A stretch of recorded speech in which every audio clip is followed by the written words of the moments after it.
The first time anyone saw Thomas Blackfeather since his return from the war was at Murphy's trading post in Red Springs. 3 months had passed since he'd come home from Afghanistan. 3 months of hiding in the abandoned copper mine outside town.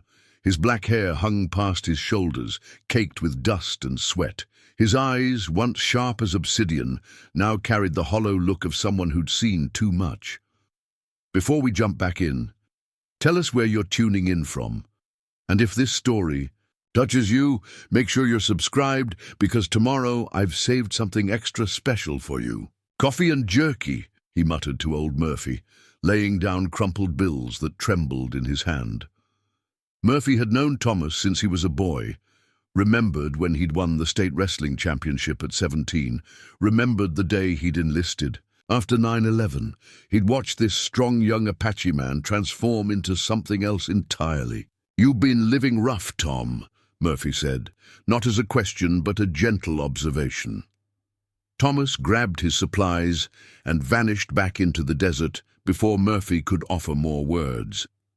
The shopkeeper would later tell the story to Sarah Mitchell. When she came looking for information about the area's abandoned mines, research for her dissertation on Native American mining traditions, Sarah had arrived in Red Springs 3 weeks ago from Columbia University. Her grandmother was Apache, and she'd spent summers on the reservation as a child, learning songs and stories from the elders.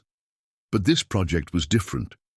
She needed to understand how the land itself held memory, how traditional songs could map underground spaces better than any geological survey.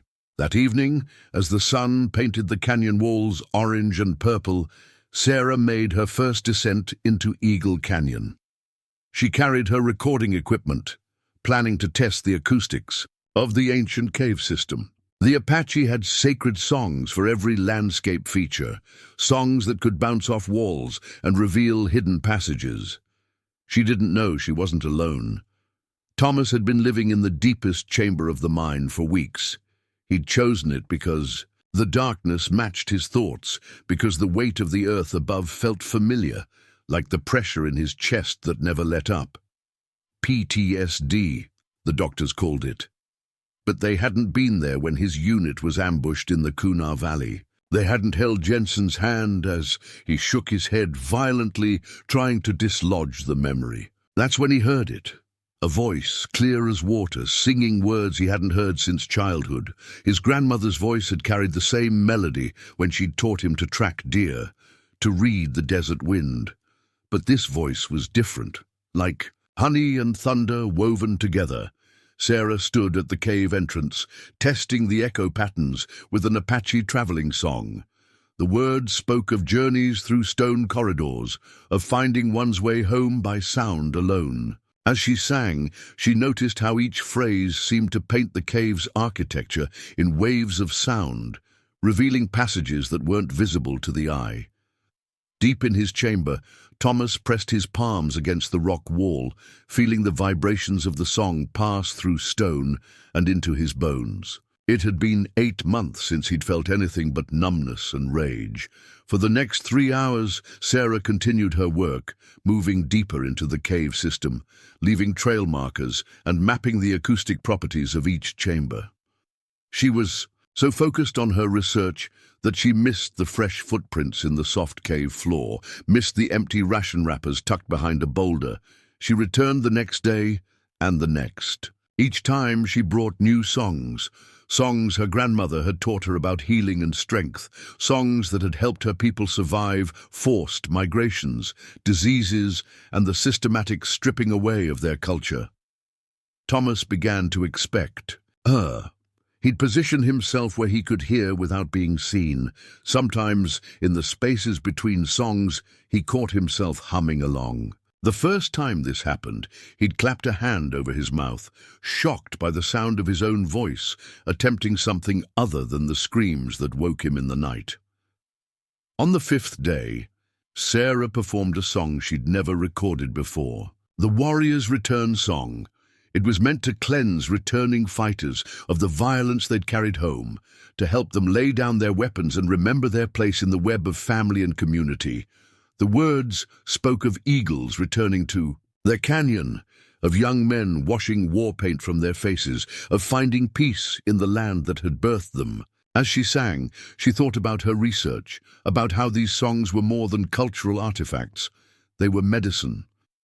In the darkness, Thomas covered his face with his hands. The song seemed to peel back layers of hardness he'd built since returning from Afghanistan. For the first time, he allowed himself to remember the good moments too. His squad laughing over care packages from home, teaching his buddies how to identify desert plants. The pride in his commanding officer's eyes when Thomas had navigated them safely through a sandstorm using techniques his grandfather had taught him. On the 7th day, Sarah brought something different, a hand drum made of elk hide. She played it while singing, the rhythm echoing off the cavern walls like a heartbeat, amplified 1,000 times. The sound reverberated through the stone, through Thomas's ribcage, synchronizing with his own pulse. As she finished the warrior's return song that day, she heard something she'd never heard before in the caves, the sound of weeping. It was soft but unmistakable, carried by the acoustic perfection of the chamber. Sarah's heart raced. She'd heard stories about spirits in these mines, about Apache warriors who'd hidden here during forced relocations, who'd never been found. But this crying sounded too real, too human, too recent. "Hello?"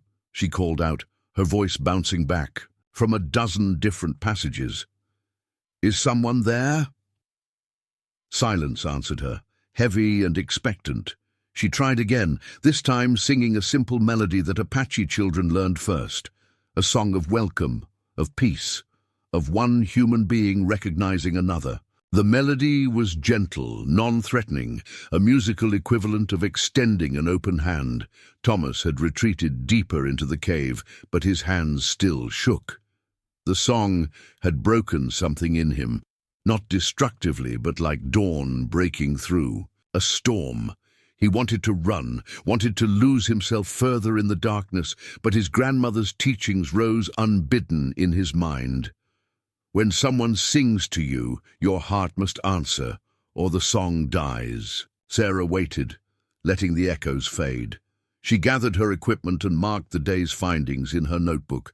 Unusual acoustic phenomenon in Chamber 7, possible presence of air currents suggesting undiscovered passages, and she hesitated before writing it, signs of recent human activity. The next morning she arrived to find something that made her freeze, a small bundle wrapped in red cloth at the cave entrance. Inside was a piece of turquoise, raw and unpolished, and beneath it 3 eagle feathers bound with horsehair. These were offerings, given in the traditional way when one Apache wished to enter another's sacred space. Sarah understood immediately. Someone had been listening to her songs, watching her work. Someone was seeking connection, but wasn't ready for direct contact. She added her own gift to the bundle, a small packet of cornmeal, traditional food for journeys and ceremonies. That day, she sang songs of thanks, of hope, of gradual healing. She positioned herself in the main chamber where the acoustics were best, knowing that wherever her listener was, they would hear clearly. As the afternoon light slanted through the cave entrance, painting the rock walls with golden light, Sarah began the most powerful song her grandmother had taught her, the Transformation Song. It told the story of a warrior so wounded by war that he could no longer speak, could no longer smile, could no longer dream of anything but death. The song described how this warrior retreated to a cave beneath the mountains, how he lived in darkness until a medicine woman's voice reached him. It spoke of his slow transformation, like a bear emerging from hibernation, like a snake shedding its skin, like an eagle learning to fly again after a broken wing had healed. In his hidden chamber, Thomas wept openly now. The song wasn't just heard, It was experienced, each word a touch healing invisible wounds. His breathing slowed for the first time in months. The tightness in his chest, always there like a fist squeezing his heart, began to loosen. As Sarah sang the final verses about the warrior rejoining his people stronger for having journeyed through darkness, she heard footsteps.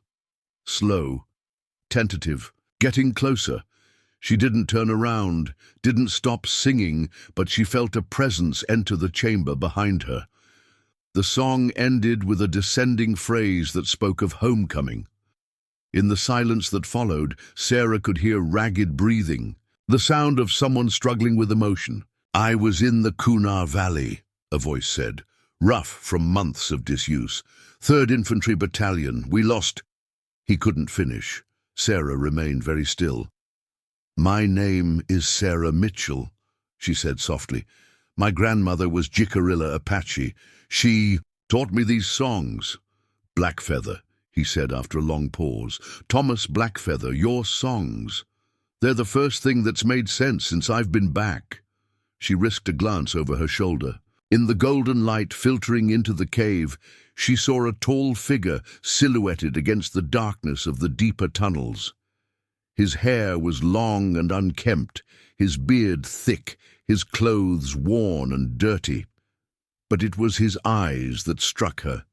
Deep, brown, carrying a mixture of wariness and desperate hope. "Would you like to hear more songs?" she asked. He nodded, then seemed to realize she was facing forward again. "Yes," he said aloud. For the next hour, Sarah sang. She sang songs of the 4 directions, songs about the sacred mountains, songs about the connection between sky and earth. Thomas gradually moved closer, finally sitting against the cave wall, about 20 feet from her. When she finished, the sun had set, and the cave had fallen into blue twilight. "I should go," she said, "but I'll come back tomorrow, if that's all right." "Wait," he said quickly. "The Warrior's Return song, does it have other verses?" Preparing and narrating this story took us a lot of time, so if you are enjoying it, subscribe to our channel. It means a lot to us. Now back to the story. Sarah smiled in the darkness. "Many. It takes 3 days to perform the complete version. It's used in a healing ceremony. I don't know if I can be healed," he said. "My grandmother always said healing isn't about erasing what happened. It's about finding a way to carry it that doesn't break you." Thomas was quiet for so long, she thought he might have retreated into the shadows. Finally, he spoke. "I haven't slept without nightmares since Afghanistan. Last night, after your songs, I slept until dawn for the first time." "That's a beginning," Sarah said gently. She gathered her equipment and made her way toward the cave entrance. As she stepped into the cooling evening air, she heard his voice one more time. "Thank you." The next morning, she found the offerings bundle had grown. Beside her cornmeal and his turquoise were 3 small stones, arranged to point toward the sunrise. That day, Thomas emerged earlier. He sat in a spot where the light touched him, but shadows still offered their comfort. As Sarah sang, she noticed he'd cleaned himself somewhat. His hair was damp and pushed back from his face, revealing strong features marked by the lines of hard experience. Between songs, they talked. Thomas spoke haltingly about Afghanistan, about moments that haunted him. Sarah shared stories about her academic work, about trying to bridge the gap between traditional knowledge and modern understanding. "My uncle is from the Mescalero Reservation," Thomas said during one of these conversations. "He served in Vietnam. When he came back, he couldn't enter a hogan for months. The enclosed space reminded him of the tunnels. My aunt sang him back." "Did it work?" Sarah asked. "Took 2 years, but he learned to drum again and started teaching the young ones. He's the one who told me about these caves when I first came back." Thomas looked down at his hands. "I thought I just needed time alone. But time alone with nightmares, it's not healing." That afternoon, Sarah sang the complete Warrior's Return song, all 17 verses. When she reached the part about laying down weapons, Thomas stood up and drew something from his pocket. It was a combat knife in a worn leather sheath. With deliberate movements, he placed it on a rock between them, then stepped back. "I've been carrying this since I got home," he said, "sleeping with it under my pillow. It made me feel safe, but it kept me in that other place." Sarah understood the significance of the gesture. She continued singing, weaving the warrior's journey back to peace.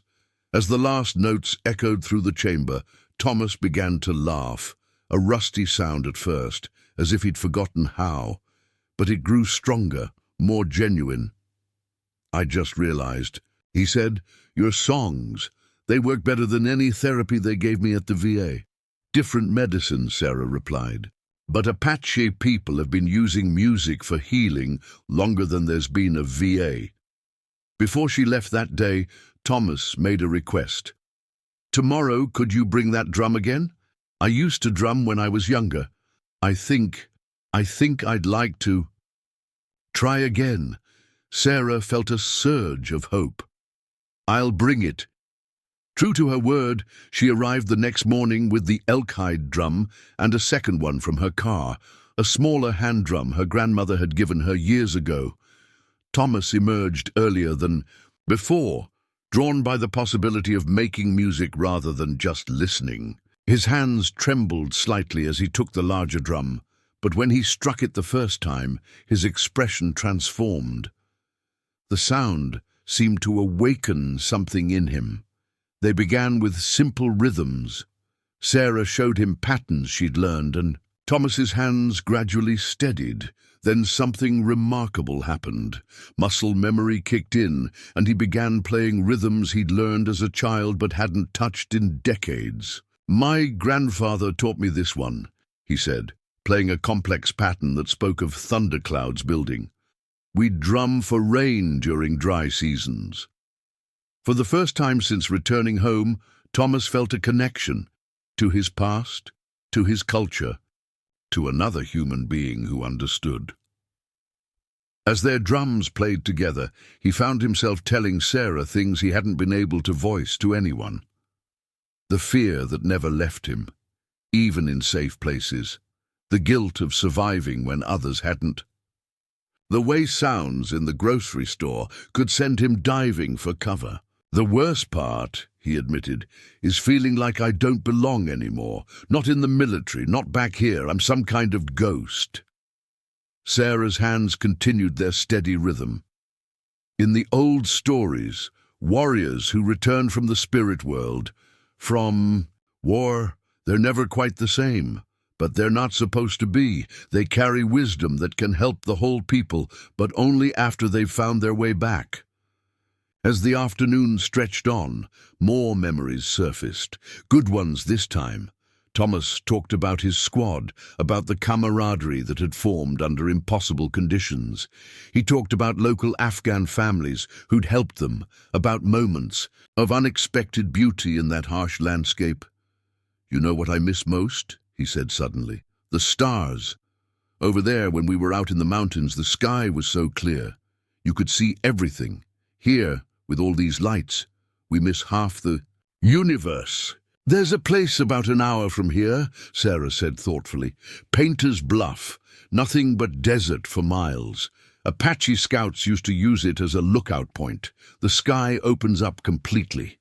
Thomas looked toward the cave entrance, where late afternoon light filtered in. "I haven't driven at night since I got back. The headlights, they remind me of tracer fire." "We don't have to go at night," Sarah said. "Sunset and pre-dawn are beautiful there too." They made plans to visit Painter's Bluff the next day, but that night, as Sarah reviewed her research notes, by lamplight, she realized something profound had happened in that cave, something that went beyond her academic work. Her songs hadn't just mapped the acoustic properties of ancient spaces. They'd mapped a path for a lost warrior to find his way home. And in witnessing his emergence from darkness, she was discovering her own connection to traditions she'd studied but never truly experienced.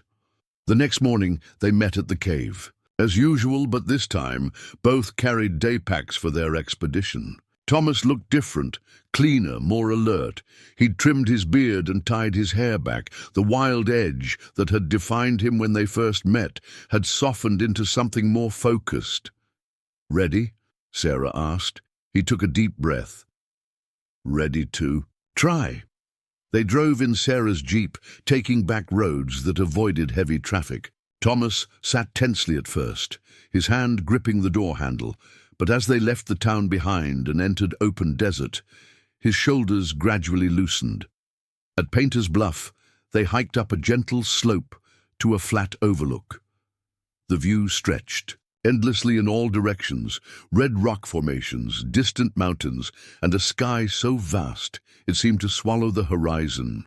"It's like Afghanistan in some ways," Thomas said, surprising himself by making the comparison without flinching. "But the energy is different. This land, it feels peaceful."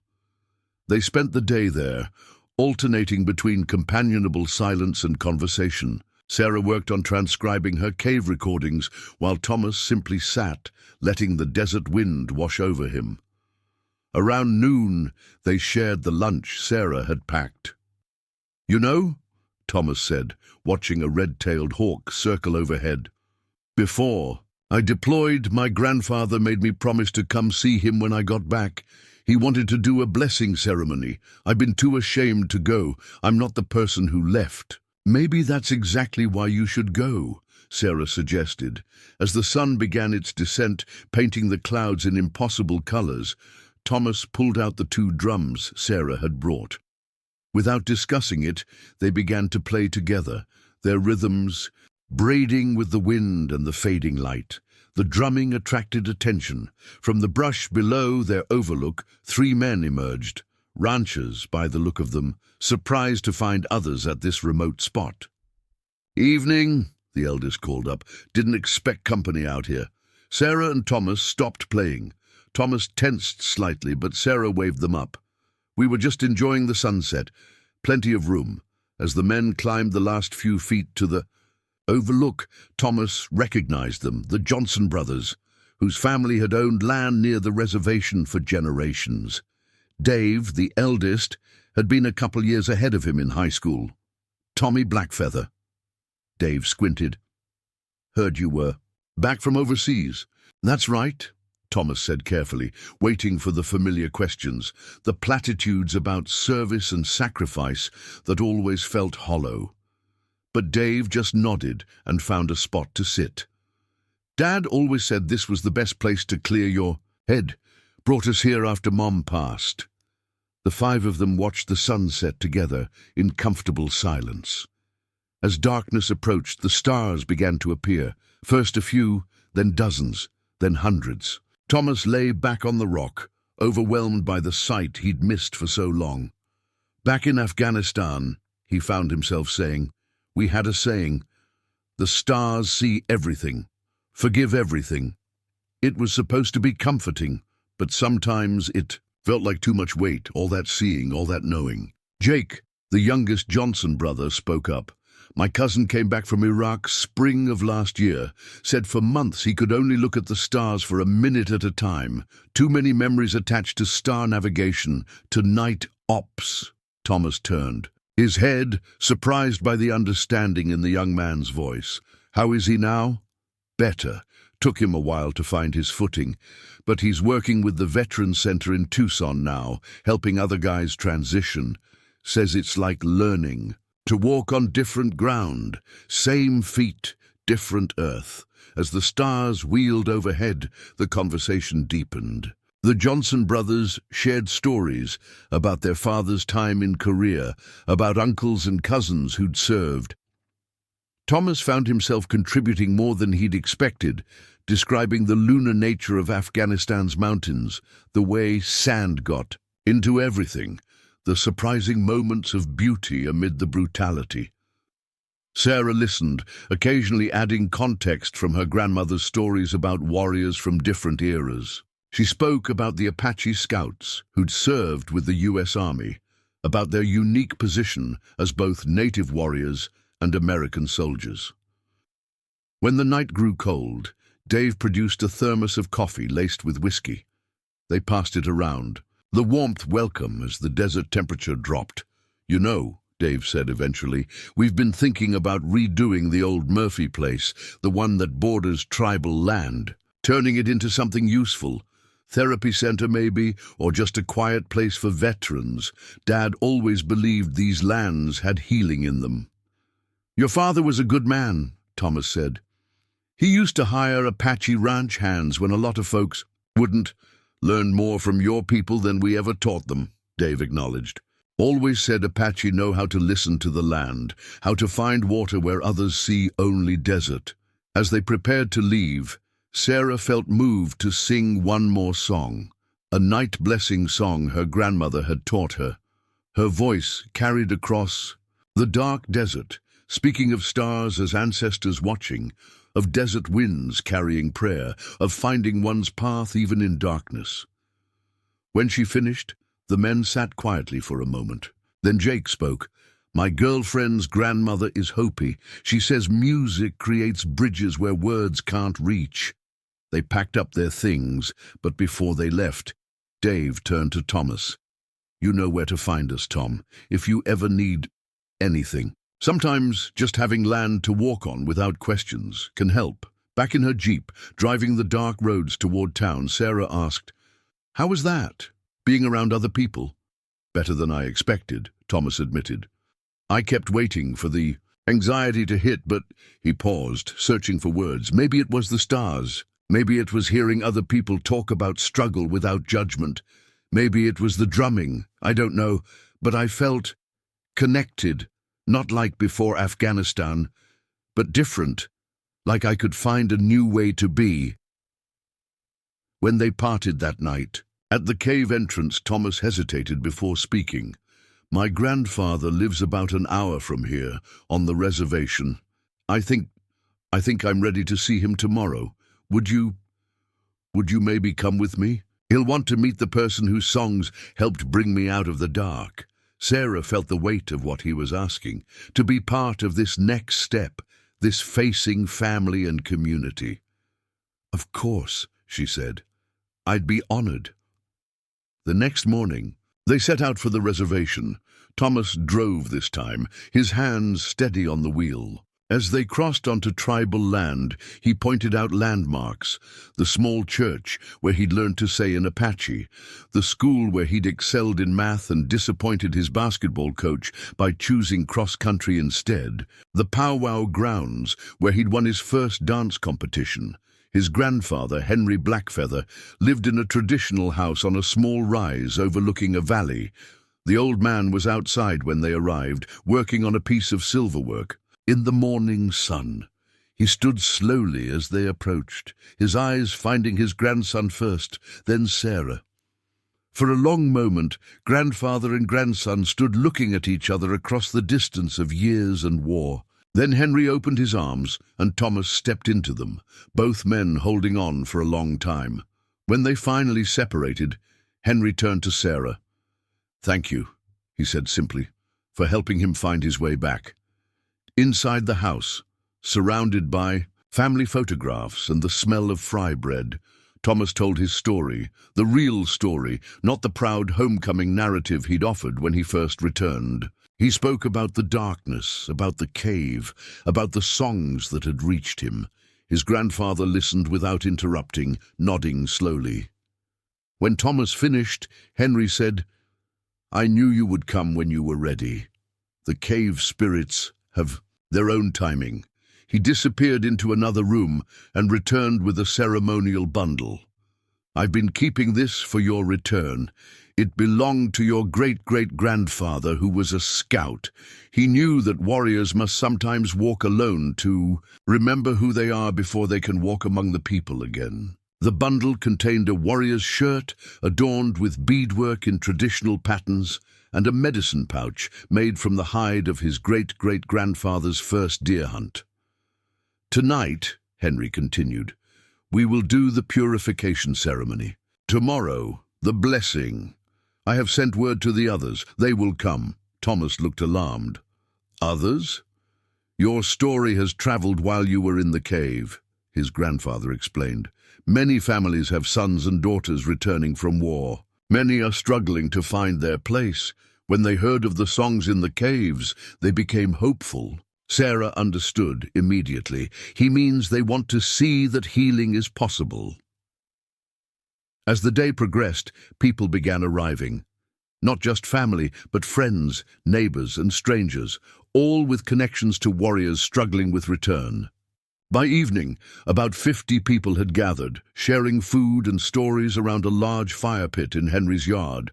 Among them were other veterans from Vietnam, Iraq, Afghanistan. They recognized something in Thomas's eyes that others missed, and their presence created a safety net of understanding. As darkness fell completely, Henry prepared for the purification ceremony. He explained to Sarah that as an outsider who had brought healing, she had earned the right to witness this most sacred ritual. The ceremony took place in a sweat lodge just beyond the house. As steam rose from heated stones and Henry poured water, singing old songs, Thomas shed the accumulated weight of war. In that sacred space, surrounded by ancestors' songs and the prayers of his community, he finally allowed himself to grieve for fallen friends, for lost innocence, for the young man who had left and could never truly return. When they emerged from the lodge into the cool night air, Thomas looked fundamentally changed. The haunted quality that had defined him was still present, but no longer dominated his features. He had found a way to carry his experience without being crushed by it. The group gathered around the fire again, and someone produced drums. What followed was not performed entertainment, but a healing circle where everyone who wished could drum, sing, or simply listen. Veterans shared songs from their own healing journeys. Young people learned rhythms that connected them to warrior ancestors they'd only known from stories. Sarah was invited to share her songs, the ones that had reached into the darkness of the cave and called a warrior home. As she sang, she saw understanding dawn on many faces. These weren't just songs of entertainment or historical interest. They were living medicine, as relevant now as they had been for generations. During a break in the music, Thomas's grandfather spoke to the gathered people. "We have witnessed something important tonight. Our young warrior entered darkness and found his way back through the power of song. But this healing belongs to all of us. Every family here knows the struggle of welcoming warriors home. Tonight we begin a new tradition." He proposed that the cave where Thomas had found his healing could become a place for other veterans seeking similar refuge. Sarah's songs could be shared and learned. The community could support those returning warriors who needed time alone with the land before rejoining the human world. As the fire burned lower and people began to drift home, making plans to return in the morning for the blessing ceremony, Thomas found a moment alone with Sarah. "I don't know how to thank you," he began. "You don't need to," she replied. "This is how healing works. It creates circles. Today you received it, tomorrow you will help someone else. Will you stay a while longer? Not just tomorrow, but help us learn what you've learned. Help us create something here that can help other warriors." Sarah looked at the stars, at the faces illuminated by firelight, at the drummer still maintaining a gentle rhythm in the background. Her academic research had led her here, but what she'd found was so much more than data for a dissertation. "Yes," she said finally, "I'll stay."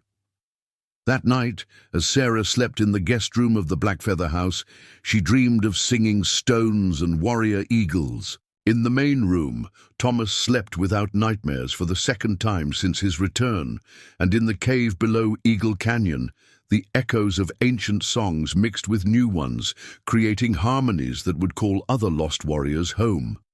The morning brought blue skies and the smell of pinon burning. Sarah woke to find Henry's wife, Maria, preparing a massive breakfast for the growing crowd. More people had arrived overnight, drawn by word of mouth and that mysterious Apache grapevine that could stretch across hundreds of miles of desert. "He told them about you," Maria said, nodding toward the gathering people. "About the songs, about hope." Outside, Thomas stood at the edge of the property, looking toward Eagle Canyon in the distance. He'd woke before dawn, dressed in the ceremonial shirt his grandfather had given him. The weight of it felt different from his combat gear, lighter somehow, despite the stories woven into every bead. A young woman approached him, introducing herself as Rachel Lopez. Her brother had died in Syria, and her cousin was currently holed up in an abandoned mining office outside Santa Fe. "I've been trying to reach him for months," she said. "His mom's worried sick. When I heard about the cave, about the songs..." She handed Thomas a piece of paper with an address. "Could you maybe try? If you've been there, if you know what helps..." Thomas felt something shift inside him. The weight he'd carried wasn't just his own story anymore. "I'll try," he said, "but it's not just about songs. It's about time, and patience, and letting the earth work through you." The blessing ceremony began at noon. Henry built a sacred fire using wood from 4 different trees, each representing a compass direction. The smoke carried prayers skyward. A cedar and sage smoldered. About 60 people formed a circle, including Sarah, who'd been asked to bring her drums. David Johnson and his brothers arrived with unexpected guests, 3 Afghan interpreters they'd helped resettle in New Mexico. One of them, Rashid Ahmed, carried a tabla drum and a smile that transformed when he saw Thomas. "Brother," Rashid called out, using the word he'd learned from Thomas's squad. "They told us about the singing cave. In Afghanistan, we also believe. Mountains hold healing." Thomas hadn't seen Rashid since the day they'd airlifted him out with gunshot wounds. They embraced hard, both men battling emotion. Sarah watched this intersection of worlds: Apache tradition, American military brotherhood, Afghan heritage, all finding common ground on this day. The ceremony wove together traditional elements with spontaneous moments. When Henry presented Thomas to the 4 directions, asking for guidance from the spirits, Sarah added layers of harmony to the elders' chants. Her grandmother's songs married perfectly with these Mescalero Apache prayers, creating something both ancient and new. During the feast that followed, stories flowed like wine. Veterans from different wars shared what had helped them find peace. A Vietnam vet named Marcus told how he'd gotten a horse and rode the desert for 6 months straight, talking to the animals instead of people until he could handle human conversation again. "Desert doesn't judge," he said. "Desert just lets you be." Sarah scribbled notes, realizing her research had stumbled onto something profound: how traditional healing methods could address modern warriors' wounds. These weren't just cultural performances, they were active medicine. As afternoon shadows lengthened, Thomas stood to speak. Silence fell immediately. 10 days ago, I was ready to die. Not to kill myself, I couldn't do that to my family. But I was ready to disappear into that cave until I faded away. His voice carried clearly in the desert air. Sarah's songs reached places my doctors couldn't touch. They reminded me who I was before the war, and who I could be after. He looked at Rachel Lopez. "Your cousin needs more than songs. He needs time, he needs this." He gestured at the gathered community. "But first, he needs someone who's been in that darkness to sit with him in it. I'll go." A murmur ran through the crowd. Rachel's eyes filled with tears. "But that's for tomorrow," Thomas continued. "Today, I have something to ask. You all came here for healing, for hope. I want to ask for your help in returning to the cave. There's a healing ceremony my grandfather mentioned, one that needs exactly 50 Apache to witness and support. It's for me, yes, but it's also for all of us." Heads nodded, hands raised. More than 50 people volunteered immediately, but Henry stepped forward. "The number 50 speaks to completion," he explained. 7 groups of 7, plus 1 who stands apart as witness. We choose carefully those who will make the journey to the cave. That night, Henry and the elders selected the 50, a mix of ages, including children, elders, veterans, healers, and what Henry called bridge people, like Sarah and the Johnson brothers. Each person selected committed to bringing an offering and to maintaining sacred silence during the journey. 2 days later, just before dawn, the procession gathered. Sarah had spent the intervening time with the elders, learning specific songs for the warrior's return ceremony. The full ritual, she learned, involved 3 stages: descending into darkness, finding light within, and emerging reborn. The group approached Eagle Canyon on foot, each person carrying a backpack with offerings and supplies. The morning air held the freshness of recent rain. As they descended into the canyon, the walls seemed to exhale a coolness that had waited millennia for this gathering. Thomas led them to the cave entrance, then stepped aside.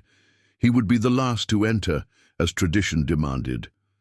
Henry placed a blessing on the threshold before crossing it. The procession moved in sacred silence through the upper chambers, following paths illuminated by handheld battery lanterns and traditional torches.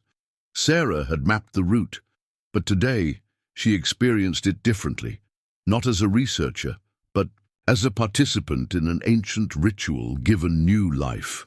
In the main chamber, where Sarah had first sung to Thomas, the group arranged themselves in a circle. Children sat cross-legged near the elders.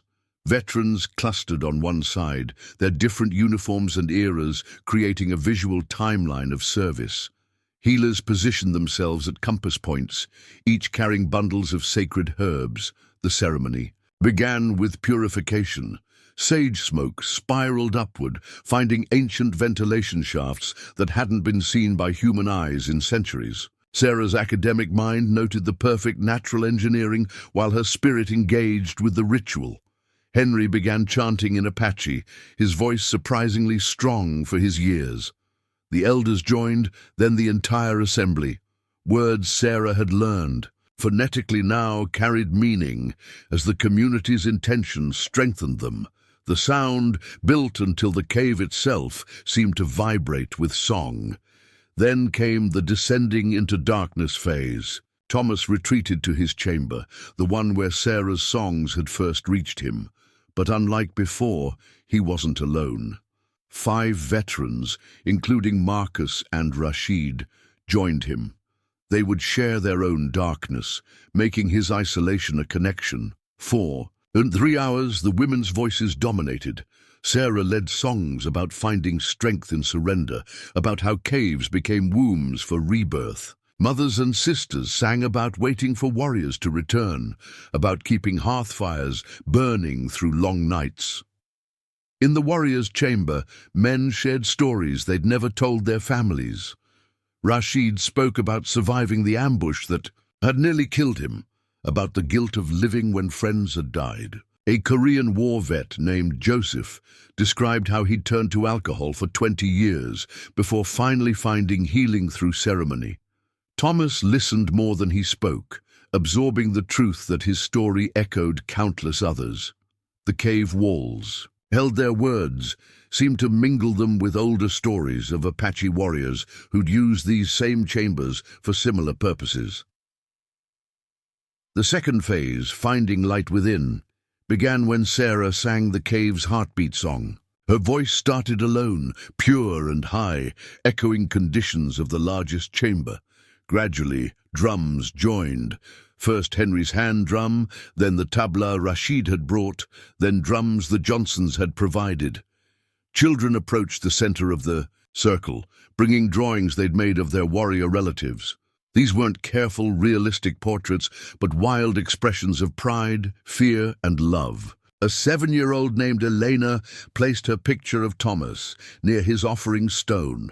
She'd drawn him with wings like an eagle. As the drumming continued, something shifted in the cave's acoustics. whether by chance, design, or some combination of natural and spiritual forces. The sound took on new dimensions. Multiple chambers resonated together, creating harmonies that seemed to come from the earth itself. In the warrior's chamber, the men felt the vibration through stone. Joseph stood slowly using his cane and began a shuffling dance step he hadn't performed since before Korea. Rashid followed, adding movements from Afghan war zone ceremonies meant to honor fallen comrades. Soon all 5 men were moving, each in their tradition's way of acknowledging sacrifice and survival. Their dance wasn't polished or practiced. It was a raw expression of gratitude for life when death had come so close.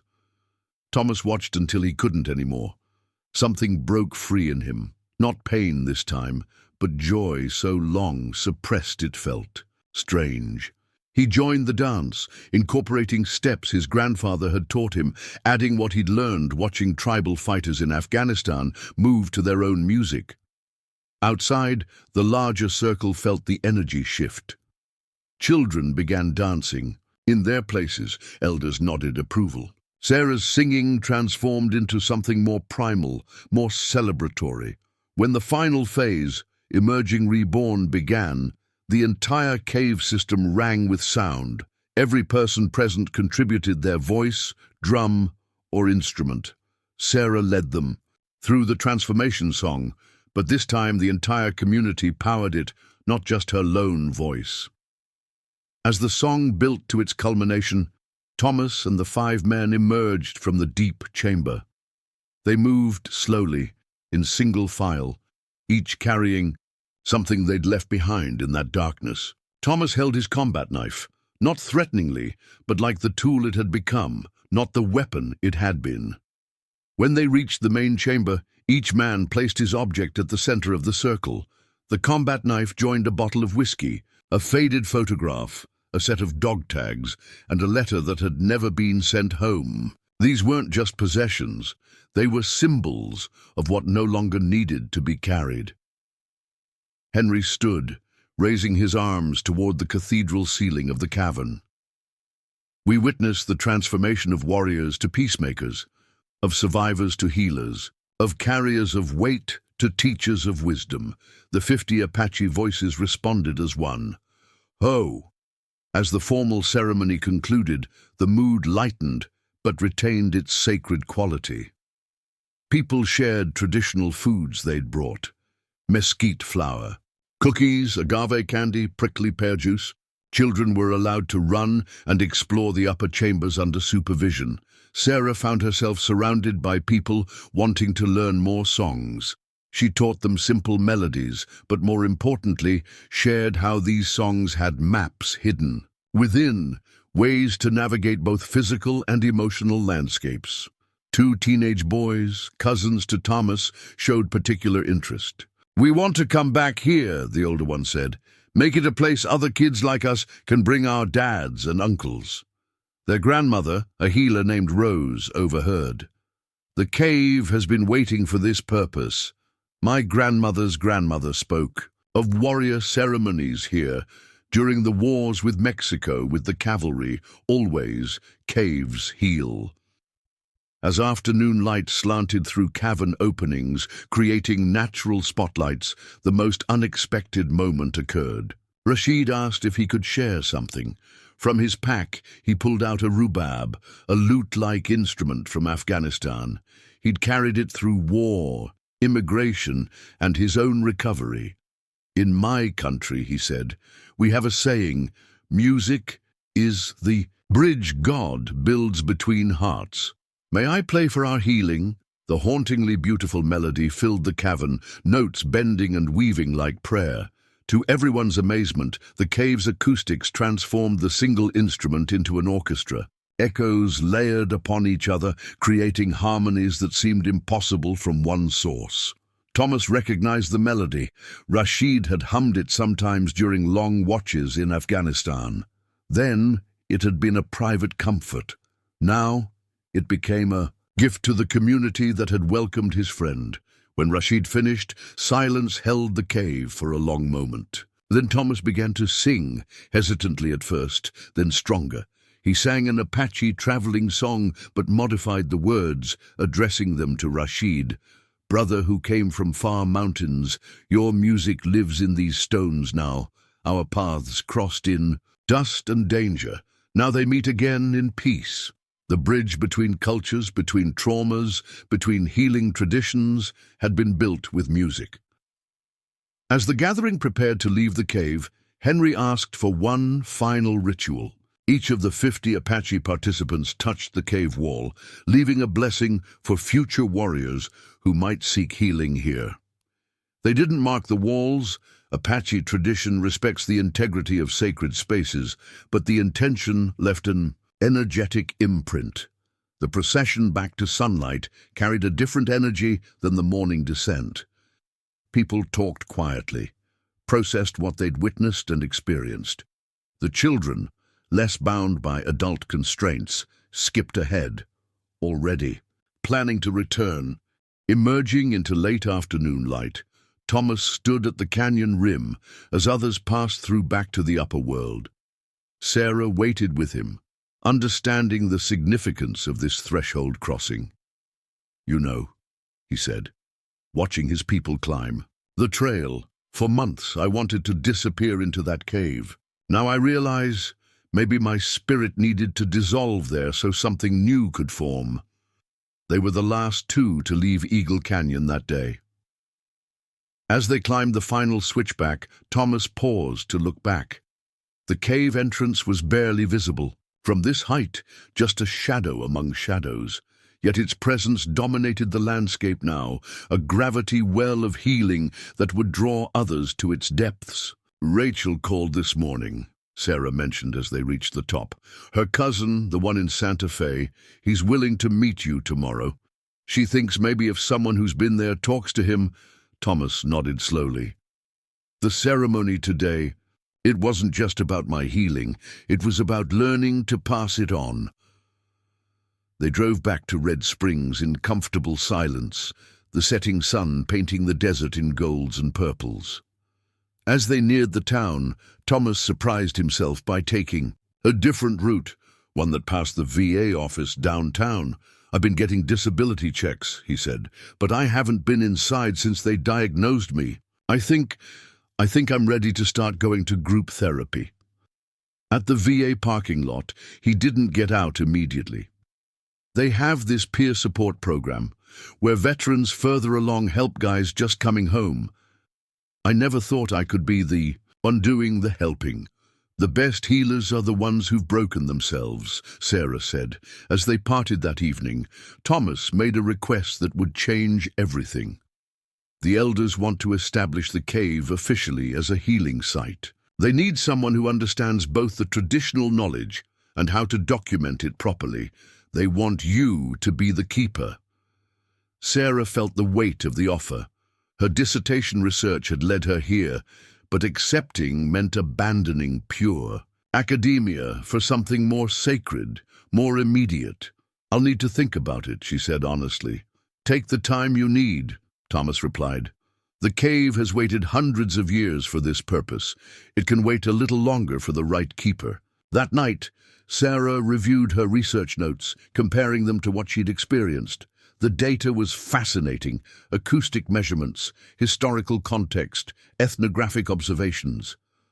But between the lines lived something her instruments couldn't. Capture the intangible alchemy of place, community and need that created healing. Her phone rang past midnight. Thomas's voice came through, steady but urgent. "Rachel's cousin Michael is in crisis. He tried to hurt himself tonight. They've got him at the hospital, but he's asking for someone who understands. I told them I'd come, but I think if you came too, if you had your drum." 20 minutes later, they met in the hospital parking lot. The psychiatric wing was quiet at this hour, but the air held a weight Sarah recognized. The specific gravity of human suffering contained within walls meant to help. Michael Torres sat in a chair by the window, staring at nothing. He was younger than Thomas, maybe 25, with the same haunted quality Thomas had carried 10 days ago. His hands bore the marks of having punched something solid. Thomas sat down beside him without speaking. Sarah positioned herself where she could see both men but wasn't intrusive. She began to play her drum softly, not a ceremony, just presence through sound. For 15 minutes no one spoke. The drum maintained its heartbeat rhythm. Outside, night rain began to fall. Finally, Michael's voice cracked the silence. "They're telling me I have PTSD. They're telling me it gets better. But you—" He looked at Thomas. "You disappeared for months. Maybe that's what I should do." "That's what I did too," Thomas said. 4 months in a cave." He let that sit before continuing. "But after 4 months I was still there, still. In the dark, still fighting the same war every night." Sarah's drum continued its steady pulse. "You know what changed it?" Thomas asked. "Letting someone in. Not all the way, not for a long time, but enough that their voice could reach me. I can't even look at my family," Michael said. "Everything reminds me of Mosul. I see my nephew playing with toy soldiers, and I'm back there." "The cave doesn't have reminders," Thomas said. "That's why I went there. Maybe that's what you need first. Space from all the triggers, but not alone, not without a thread connecting you to the world you want to return to." Sarah's drum shifted to a different rhythm, the night song she'd played in the cave when she didn't know she had an audience. Michael's breathing began to match the beat unconsciously. "I'd take you there," Thomas offered. "But first, let me take you somewhere else. Tomorrow, we're driving to Santa Fe to see a guy who's about where I was 2 weeks ago. Maybe seeing someone else struggle would help. Maybe helping someone else would help you." Michael looked at him directly for the first time. "You'd do that? I mean, you don't even know me." "I know what you're carrying," Thomas said simply, "and I know 50 Apache people witnessed today that the carrying can get lighter." The nurse came to check on Michael then, surprised to find him alert and engaging. After she left, Sarah offered to teach him one simple song, something he could use to ground himself when the world became too much. As they left the hospital, rain still falling, Michael had agreed to meet them the next day. Thomas turned to Sarah in the parking lot. "You're coming tomorrow to Santa Fe?" "I am," she confirmed. "I've been thinking about what Henry asked, about being the keeper of the cave. I think my research can continue there, just in a different form." They stood in the rain for a moment, watching drops create small rivers on the windshield. "You know what's different about tonight?" Thomas asked. 2 weeks ago, if someone had told me I'd be talking another veteran out of a dark place, I'd have laughed. I couldn't even talk myself out of mine. "The difference," Sarah said, "is that you're not alone in it anymore." The drive to Santa Fe the next day started at dawn. Michael rode in the back seat, quiet but present. Sarah had brought 3 drums. This time, having learned that giving someone something to do with their hands helped them talk. The veteran they were visiting, Kevin Torres, no relation to Michael, lived in a converted mining office outside the city. His brother had arranged the meeting, hoping that seeing someone who'd emerged from similar darkness might reach where family couldn't. When they arrived, Kevin appeared at the door, unshaven, clearly startled by visitors. But when he saw Thomas, something flickered in his eyes. Recognition, perhaps. Solidarity.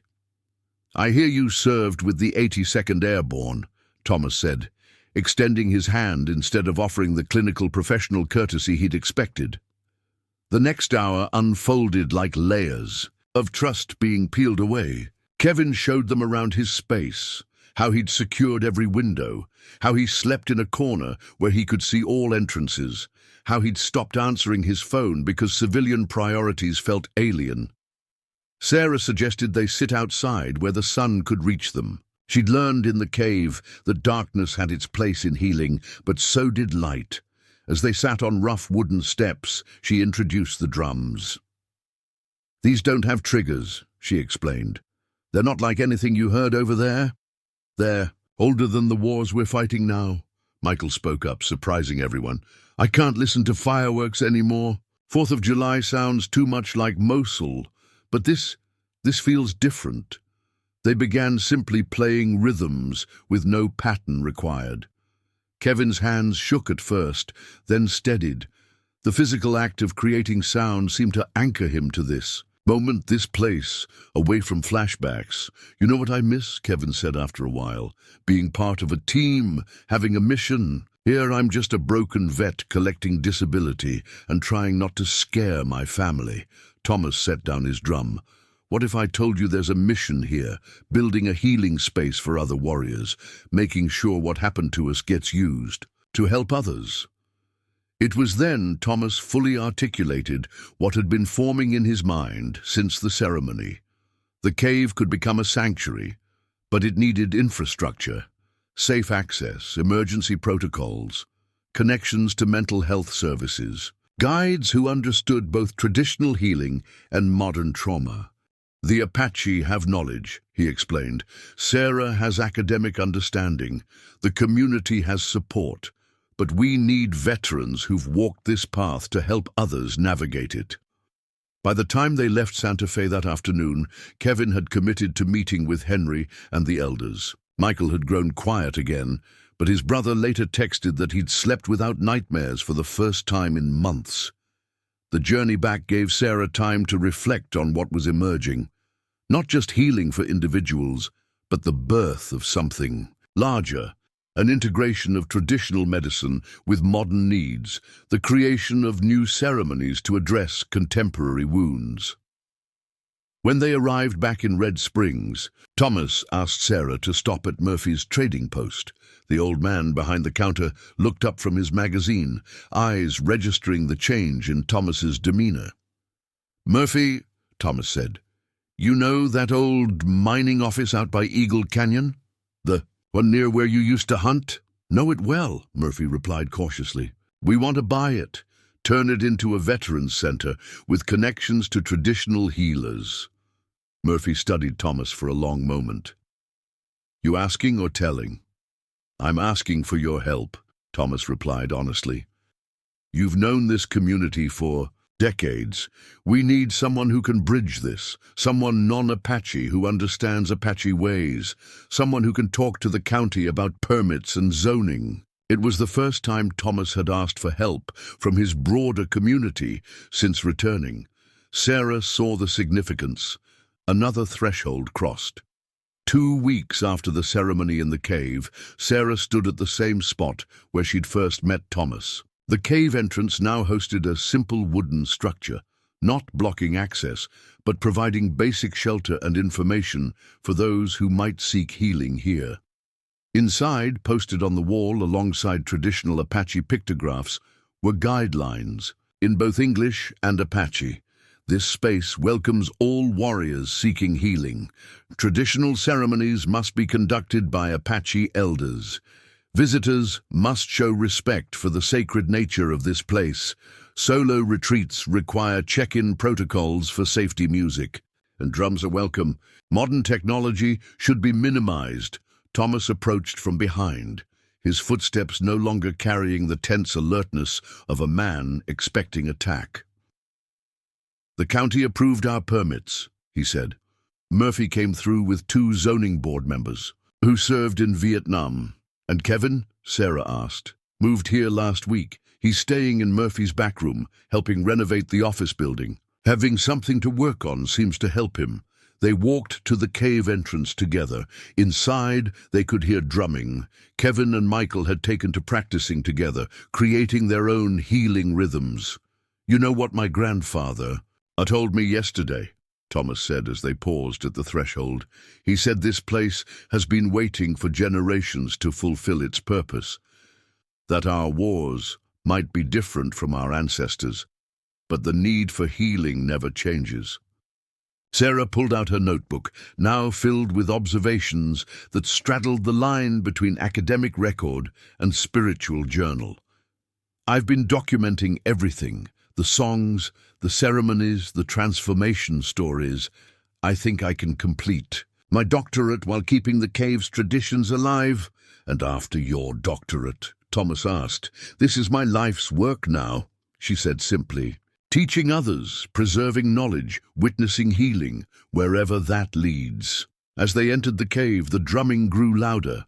Other veterans had begun arriving, word spreading through that mysterious network that connects those who've served. Each brought their own darkness, their own hope. The establishment of Eagle Canyon as an official healing site marked the end of one chapter and the beginning of something larger. Within 6 months, representatives from other indigenous healing centers began visiting. A Navajo medicine man came from Arizona, a Lakota spiritual leader from South Dakota. Each brought their own traditions for working with returning warriors, and cross-cultural learning began. The Apache community provided mentorship in ceremony while learning from others' approaches. Sarah found herself documenting not just healing, songs, but the emergence of new rituals that address specifically modern warfare's impact on ancient souls. Thomas became a bridge between worlds, veteran to veteran, Apache to outsider, traditional healer to modern therapist. He completed his own therapy at the VA while also learning directly from the medicine people. His grandfather taught him ceremonial protocols. His university training couldn't. 6 months after that transformative ceremony, another gathering took place in the cave. This time 100 people came, not just to witness healing, but to establish a charter for the Eagle Canyon Warrior Medicine Society. Thomas was named as the first veteran liaison, Sarah as cultural preservation director. That evening, as the expanded community celebrated outside the cave, Sarah found Thomas sitting at the edge of the canyon. The stars were brilliant overhead, undiminished by light pollution out here. "My mother asked me something yesterday," he said. "She wanted to know when I felt like I'd come home from war." "What did you tell her?" "I told her it wasn't a when, it was a who and a where, and a song that finally reached me." In the distance, drums continued their eternal rhythm, some traditional, some new, all speaking the universal language of healing. The path forward wasn't about leaving the past behind, but about transforming it into wisdom that could light the way for others lost in their own darkness. The ceremony of 50 Apache had been a beginning, not an end. From that foundation grew something no one had expected, a living bridge between ancient healing and contemporary pain, between individual transformation and community strength, between the songs of the past and the hope of the future. And somewhere, in those caverns where darkness had once seemed absolute, new songs were being born, songs that would reach other warriors, in other caves, in other times yet to come. A year after the first gathering, Sarah stood at the entrance of the newly constructed Eagle Canyon Healing Lodge. The building, designed by Thomas in consultation with tribal architects, blended seamlessly into the landscape. Earth-toned walls that echoed the canyon's stratigraphy, solar panels that glinted like mica, windows positioned to frame the healing spaces where songs would carry farthest. Inside, 12 veterans from across the Southwest were gathering for the first intensive healing retreat. Thomas had spent months designing a protocol that honored traditional Apache ceremonies while incorporating elements from other indigenous traditions and modern therapeutic approaches. Each participant had committed to a 7-day journey that would culminate in their own emergence ceremony in the cave. Among the 12 was a woman named Jennifer Chen, a Navy helicopter pilot who'd completed 3 tours over Iraq. She'd been the first to challenge whether the program would work for female veterans, for Asian Americans, for those whose war wounds weren't visible on their bodies but carved labyrinths through their minds. "My nightmares come in the sound of rotas," she told Thomas during intake. "I saved lives, but I also took them. The machine gun I manned. How does music help with that?" Thomas didn't have easy answers. Instead, he introduced her to Emily One Horse, a female Apache Warrior Society member who'd been invited to help adapt ceremonies for women veterans. Emily's grandmother had been a code talker's wife, keeping the home fires burning while her husband carried secrets that couldn't be spoken even after the war ended. "We know about carrying secrets," Emily said, We know about fighting from the sky. Apache women rode with warriors, defended villages when men were away. Your war is different, but the weight you carry has the same shape as ancient burdens. The retreat began with purification ceremonies at dawn. Unlike the large gathering that had witnessed Thomas's healing, this was intimate. Each veteran received personal attention, songs tailored to their specific trauma. Sarah conducted acoustic assessments to determine which chambers would resonate best with each person's voice, believing that finding one's true sound was key to unlocking healing. Rashid Ahmed returned as a guest teacher, bringing techniques from Afghan healing traditions. He taught the veterans how to use metal singing bowls, explaining that in Afghanistan, returned warriors would sit with these bowls for hours, letting the vibrations reorganize their internal rhythms. In my country, we say trauma lives in the body like discord in a string, Rashid demonstrated, striking a bowl. Healing is finding the right tone to bring harmony back. During these first sessions, unexpected connections emerged. Marcus, the Vietnam veteran who'd attended Thomas's ceremony, shared a breakthrough. For 50 years, I thought I needed to forget the war to heal. But your songs taught me to remember differently, to honor the buddies I lost without being trapped in how I lost them. Jennifer found herself drawn to Marcus's wisdom. Though their wars were decades apart, she recognized the same struggle in his eyes. When they drummed together, their rhythms naturally complemented each other, age and experience creating a musical dialogue across generations. By the third day, the group had developed its own chemistry. The desert isolation that might have felt suffocating to some veterans actually felt protective, allowing them to lower defenses built up over years of hypervigilance.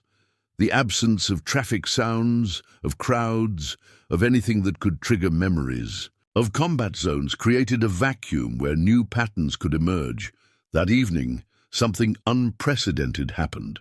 The 12 veterans asked Henry if they could perform a concert, not for an audience, but for the desert itself. They had spent days learning how to harmonize traditional Apache songs with their own musical backgrounds. A former Marine had brought his saxophone, and a wounded army corporal had started playing the flute again, for the first time since his injury. As the sun set, they assembled at Painter's Bluff. The music they created defied categorization, jazz improvisation woven through, Apache chants, classical flute phrases answering warrior songs, rhythms that belonged to no single tradition, but to the shared experience of return from conflict. The desert wind carried their music across miles of open space. Ranchers claimed they heard strange harmonies that night. Wildlife behaved oddly, as if drawn to this new sound in their ancient landscape. Whether supernatural or not, something had shifted in the relationship between these warriors and the land. During the fourth day's session in the cave, Jennifer experienced her breakthrough. The group was practicing the warrior's release ceremony, designed to help veterans separate their military identity from their essential self, to honor what they'd been while not being trapped in that single role forever. As Jennifer sang her verse solo in Apache, words meaning, "I have flown in service, now I walk in peace," her voice caught on something deeper than memory. The cave's perfect acoustics amplified not just sound, but emotion, and suddenly she was back in her Chinook, the weight of the door gun in her hands, the sight of tracer fire below. But this time, instead of the usual panic, she let the memory move through her like music. She sang through the fear, transforming it into notes that bounced off ancient walls. The other veterans drummed steadily, giving her a rhythmic foundation as she navigated this inner landscape. When she finished, tears streamed down her face, but her breathing was steady. "I was so afraid of breaking down," she said. "I've held it together for so long. But this feels like breaking open, not breaking down. This moment became the template for the retreat's methodology. Creating safe spaces for controlled decompression became central to the program. By the fifth day, veterans who hadn't cried since childhood were accessing deep wells of grief, anger, and finally, relief. The breakthrough continued during personal retreat time. Each veteran spent half a day alone in their chosen chamber, with emergency protocols in place but otherwise undisturbed. During her solo time, Jennifer discovered a small inner chamber Sarah's explorations had missed, a space that resonated perfectly with her alto range. She sang her battalion's call signs, the names of crew members lost, apologies and gratitudes she'd never voiced. Meanwhile, outside the cave system, the broader Eagle Canyon initiative was taking shape. Murphy had converted his trading post into a virtual command center, fielding calls from veterans nationwide who'd heard about the program. Dave Johnson had donated land for transitional housing, tiny homes where veterans could live affordably. While participating in extended healing protocols, the community support system expanded organically. Local businesses offered reduced rates for veterans. A retired teacher started basic literacy classes for those whose combat deployments had interrupted their education. A group of Vietnam veterans began a mentorship program explaining to younger warriors that healing wasn't linear, that setbacks didn't mean failure, just part of the journey. During the sixth day, the retreat faced its first major crisis. Daniel Martinez, an Army Ranger who'd been progressing well, triggered severely during a group session. A backfiring truck on the distant highway cut through the canyon's acoustic anomaly and reached the cave like automatic weapons fire. Daniel dropped to combat position instantly, hyperventilating, convinced they were under attack. Rather than trying to calm him through conventional means, Thomas improvised. He began drumming an emergency grounding rhythm, something not in any traditional playbook, but inspired by Daniel's specific training. The beat matched the tactical breathing exercises military psychologists taught. 4 counts in, hold for 4, 4 counts out. Sarah joined with voice, creating a sonic version of battlefield command structure. Her words were simple, direct. Ranger Daniel, this is Sarah Mitchell. We have the perimeter. All sectors are clear. No engagement required. Stand easy. Other veterans recognized the format, the precise way information was delivered in combat. Zones. They joined in, each taking a sector, reporting all clear in the military phonetic alphabet.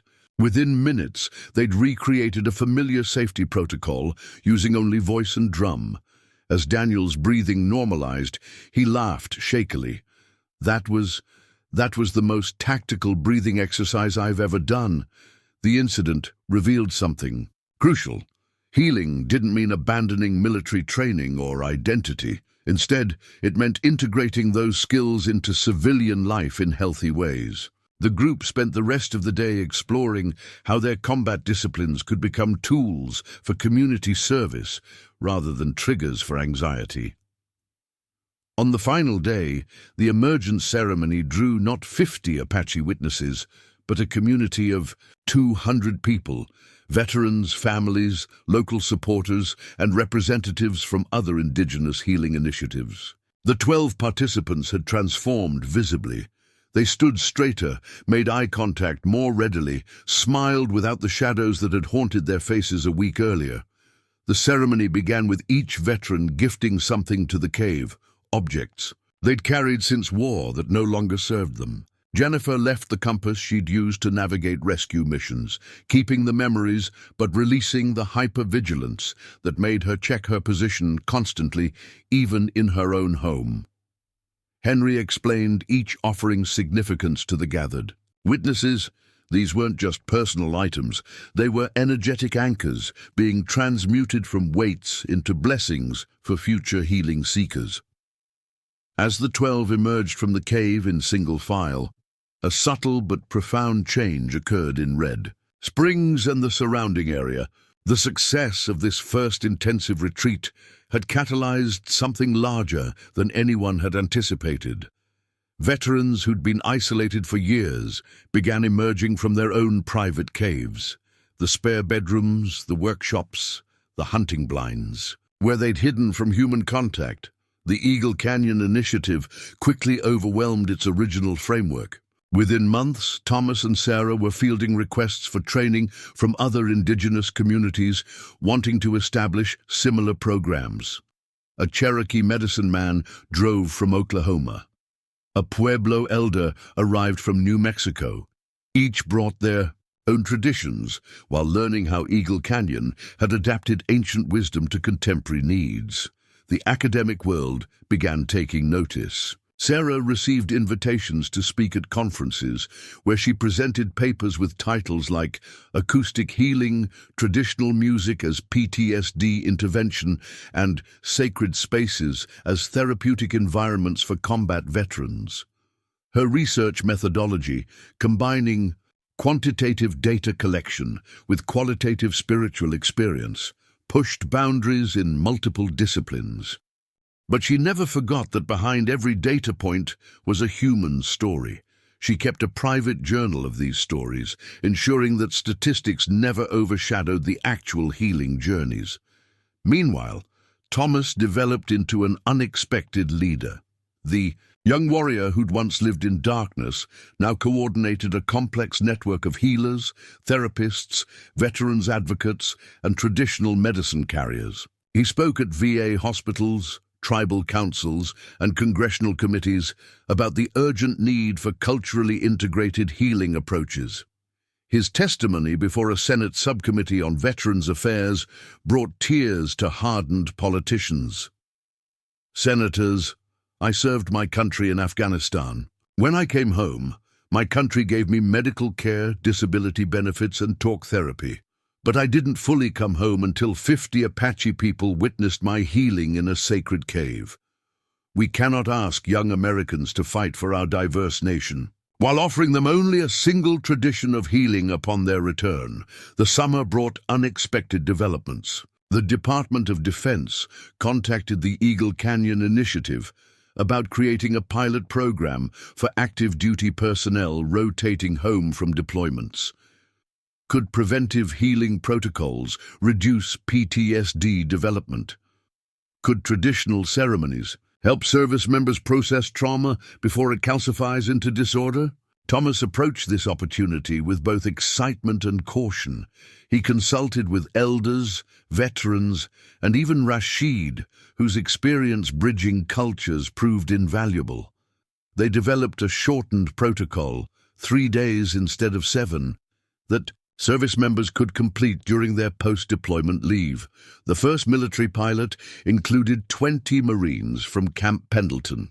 Their commanding officer, Colonel Sarah Walsh, accompanied them, having read about the program in a military psychology journal.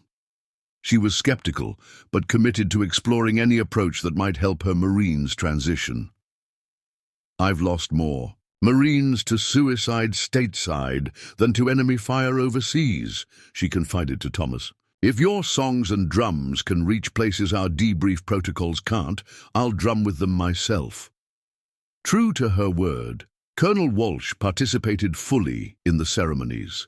She brought leadership to the healing circle, asking rigorous questions about methodology while respecting cultural boundaries. The Marines, seeing their commanding officer engage authentically with Apache traditions, opened themselves to possibilities they might have otherwise dismissed. On the third day, during a group processing session, Sergeant Mike O'Neill shared something that crystallized the program's potential. Last deployment, I carried men I couldn't save. It's been eating at me, wondering if I could have done something different, faster, better. In the cave yesterday, singing about warriors honoring the fallen, I finally understood. I didn't fail them. I honored them by trying.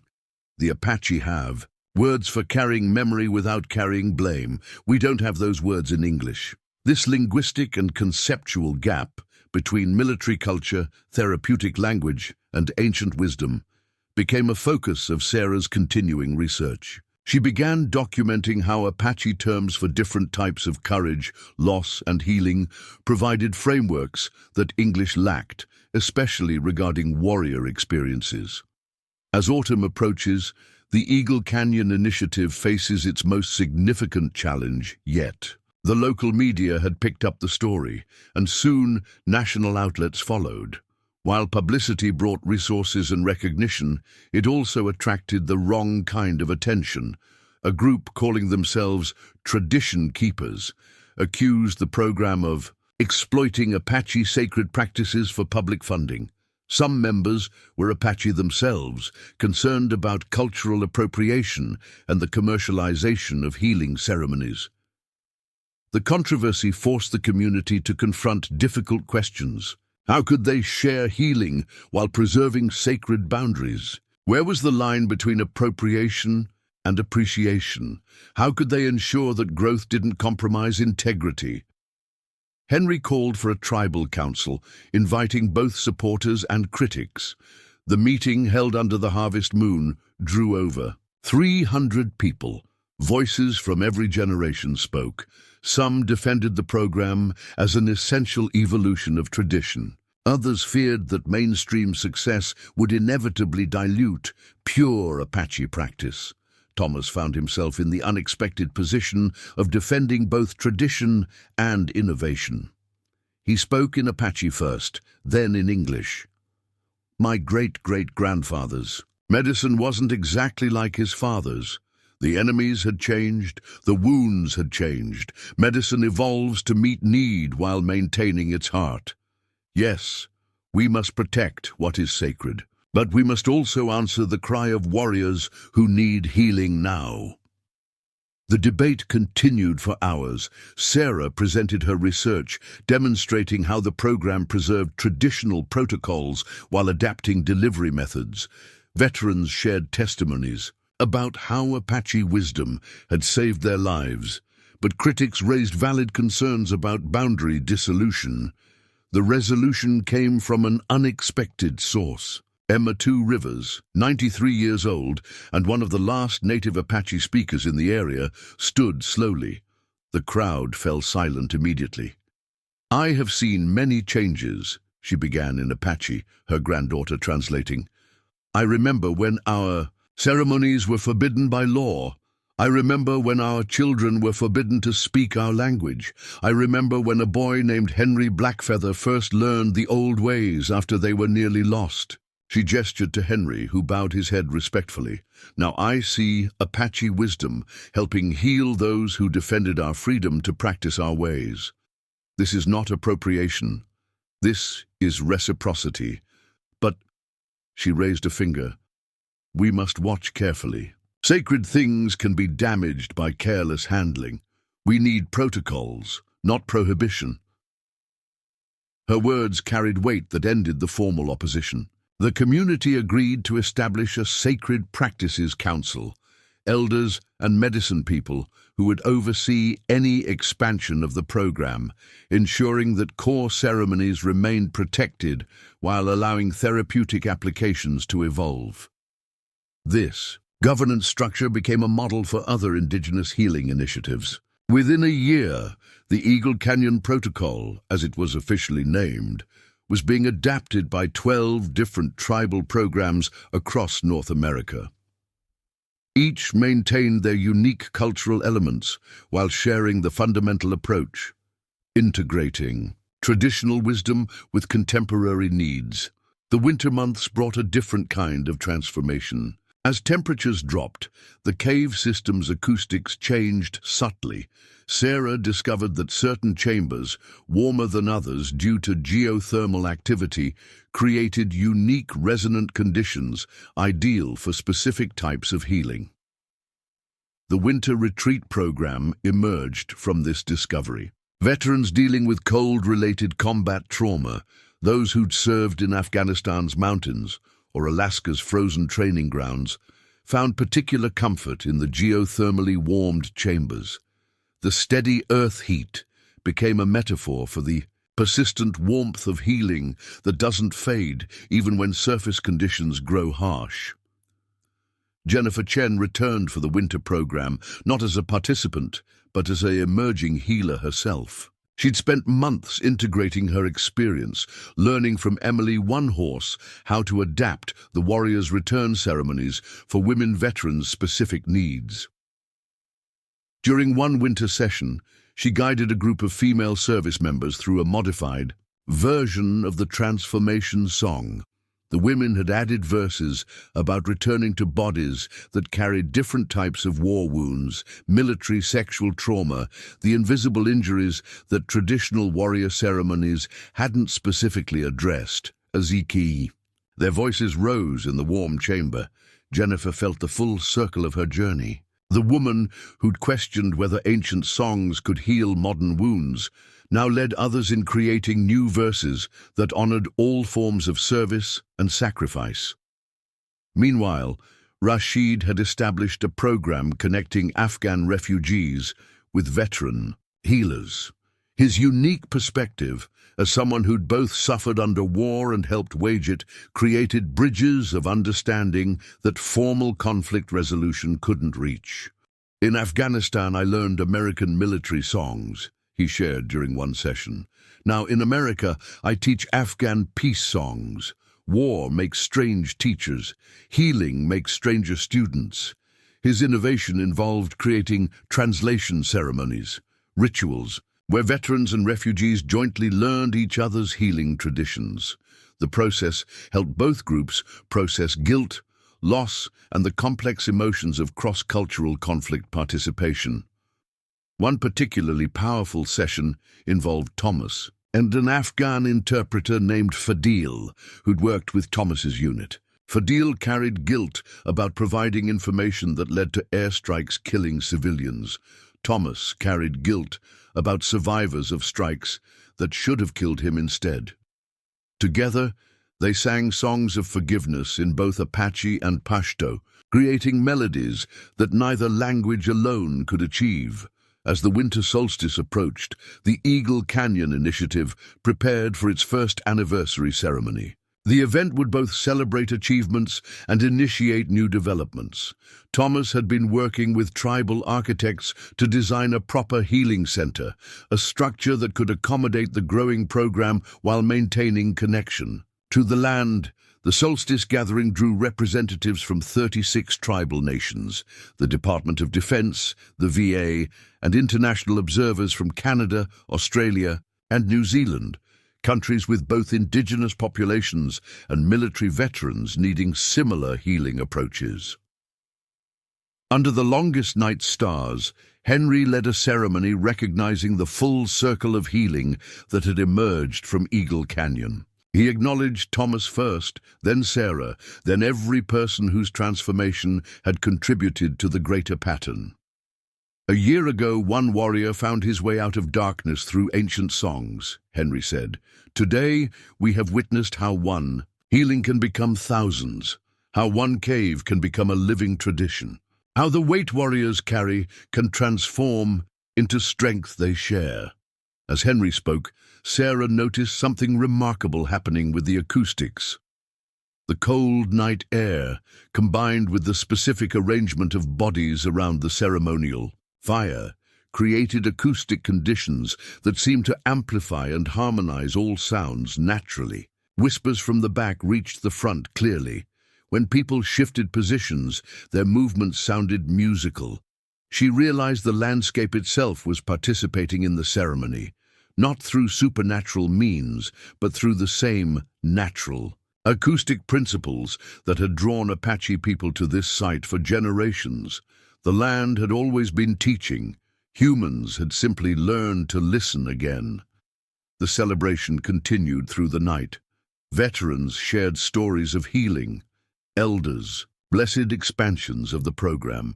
Children performed traditional dances they'd learned alongside innovation. Sarah presented research findings that would be published in multiple journals, bridging academic credibility with spiritual authenticity.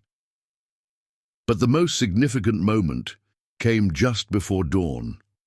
Thomas stood before the community, no longer the broken warrior who'd emerged from darkness a year ago, but not yet whatever he was becoming. He carried both identities with grace. "We've built something that honors our ancestors while meeting our needs," he said. "We've proven that traditional medicine works alongside modern therapy. We've shown that warriors can heal while remaining warriors, but this is only the beginning." He outlined plans for the next phase, a mobile version of the healing protocols that could reach veterans in urban areas, a training program for non-indigenous therapists to understand and integrate traditional approaches, and partnerships with universities to study the neurological effects of ceremonial healing. As the sun rose on the anniversary morning, painting the canyon walls in shades of hope, Sarah added a final entry to her year's journal. What began as academic research became a spiritual journey. What started as one man's healing grew into a community's awakening. The songs I came to study taught me to sing. The traditions I came to document invited me to participate. The veteran I came to help became my teacher. In Eagle Canyon, I found an answer to a question I didn't know I was asking. How does an ancient people's wisdom remain alive? Through adaptation that honors essence, through sharing that deepens rather than dilutes, through healing that strengthens the healers as much as the healed. The cave has kept its own counsel for generations. Now it speaks through us, Apache, refugee, veteran, academic, child, elder. Its acoustic secrets have become our healing songs. Its darkness has birthed our light. One warrior's journey home became a pathway for thousands. One woman's songs became a community's voice. 50 Apache witnesses started a movement that ripples outward still. And in the resonance of this canyon, where sound bends and multiplies and transforms, we learned that healing, like music, creates harmonies only when different notes agree to play together. The ceremony of 50 was not an ending.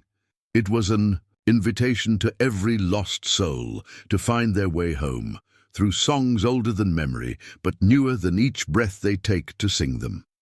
As she closed the journal, Sarah heard drums beginning, the steady heartbeat that would accompany the days, celebrations, and the night's emergent futures. Somewhere, another veteran was probably waking up to their first morning without nightmares. Somewhere, a cave waited to welcome them home. The 50 Apache had witnessed Thomas's transformation. Now, thousands stood ready to witness whatever came. Next, healing multiplied through sharing, tradition strengthened through evolution, darkness transformed perpetually into light through the simple act of raising voice in hope. In the end, Sarah's songs had never just been about bringing one warrior back from the edge. They had been about calling forth an entire community's capacity for healing, and the echo of Eagle Canyon still carried that call, reaching into every shadow where warriors waited for their own verses in the endless song of return. 2 years after the first ceremony, Eagle Canyon faced its ultimate test. A young Apache soldier named Carlos Begay had been killed in action in Syria. His body came home, but his spirit, according to the medicine people, remained caught between worlds, trapped in the violence of his final moments. His platoon brothers escorted his remains back to the reservation. Among them was Private Jason Walsh, Carlos's best friend since basic training. Jason carried visible scars from the same IED that killed Carlos, but his deepest wounds came from the guilt of survival. "We should have swept that road differently," Jason told Thomas during the funeral wake. "I kept telling him to check the shoulder. If he'd just listened to me." His voice fractured. "I can't sleep. Every time I close my eyes, I see him step forward. I see the flash. I hear—" Thomas recognized a darkness deeper than his own had been. When the living carry the weight of the dead, healing becomes more complex. That night, he consulted with Henry about an ancient ceremony rarely performed, the Ghost Walk, designed to help a warrior's spirit complete its journey from the battlefield to the spirit world. The Ghost Walk requires 50 Apache to stand as witnesses. Henry explained. They form a bridge of living energy, allowing the fallen warrior's spirit to cross from the place of death to the place of ancestors. But there was a complication. The ceremony also demanded that someone who fought beside the fallen must walk the path first, reliving the death, accepting it, and then guiding the spirit home. Jason would need to descend into his trauma more deeply than any healing journey previously attempted. Sarah had expanded her understanding of acoustic healing beyond anything conventional science recognized. She discovered that certain combinations of voices could create harmonic fields that seemed to affect brainwave patterns measurably. The cave's unique geology amplified these effects exponentially. For Jason's journey, we'll need more than songs, she told the gathering of elders and medicine people. We'll need to recreate the sonic landscape of his trauma, the artillery sounds, the explosion, the aftermath, but transmuted through traditional harmonies. We'll need to transform his nightmares into a healing dreamscape. The preparation took a week.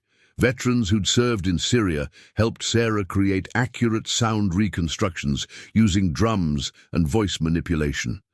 Apache singers learned to weave protective songs around these harsh sounds. The goal was to let Jason experience his trauma in a spiritually protected environment where he could finally process what his mind had been rejecting. On the day of the ceremony, Jason's hands shook as he approached the cave. His parents had flown in from Kansas. Carlos's family stood solemn and grief-stricken. The 50 Apache witnesses included warriors from different generations: Korea, Vietnam, Bosnia, Iraq, Afghanistan. Each understood the weight of carrying fallen brothers. Thomas walked beside Jason into the cave's entrance. "I'm going with you," he said simply. "You won't walk this path alone." The first chamber served as preparation space. Singers from neighboring pueblos had joined the Apache, creating a soundscape of protection. As their voices layered and harmonized, the cave walls seemed to pulse with ancient understanding. Jason was given ceremonial paint, symbols of protection and transformation. He carried Carlos's Purple Heart and a photo from their graduation. From airborne school, these objects would serve as focus points during his journey. Sarah had positioned her recording equipment strategically. This wasn't for academic documentation, but for therapeutic mapping. If they could record the acoustic signature of Jason's healing, they might develop protocols for helping other battle buddies process survivors' guilt. "The first phase will recreate his last day with Carlos," Thomas explained. "The singers will create the sounds of their mourning, voices in Arabic, helicopter rotors, radio chatter. You'll need to remember, but in sacred space." As the ceremony began, the cave transformed. Voices imitating distant calls to prayer mixed with native flute sounds, suggesting helicopter blades. Drums created the rhythm of military convoys. The acoustic complexity challenged conventional understanding. How could human voices alone create such dimensional sound? Jason closed his eyes. His breathing quickened as he returned to that morning. "We were laughing," he said. "Carlos was teaching me Spanish curse words. Said I couldn't deploy with his family without knowing how to insult his sisters properly." The singers adjusted their tones, bringing warmth to the austere military sounds. Children's voices added playful elements, capturing the camaraderie Jason described. But as the timeline approached the moment of death, Jason's eyes flew open. "I can't," he said. "I can't go there." Thomas gripped his shoulder. "You're not there. You're here. We've built a bridge. You can walk across that moment instead of falling into it." Sarah cued the transition. The harsh sounds began to dim as Apache protective songs grew stronger. The explosion was represented not as violent noise, but as a sudden silence, negative space where sound should be. This artistic choice proved crucial. Instead of triggering panic, it captured the moment as absence, allowing processing without overwhelming. In the silence, Jason began to speak of that day differently. He saw the wire first. He was reaching back to push me away. His last act was protective. This realization that Carlos had died saving him transformed Jason's guilt into a different kind of grief, still painful, but not poisoned by self-blame. The second phase involved walking Carlos's spirit path. Ancient Apache chants guided the transition.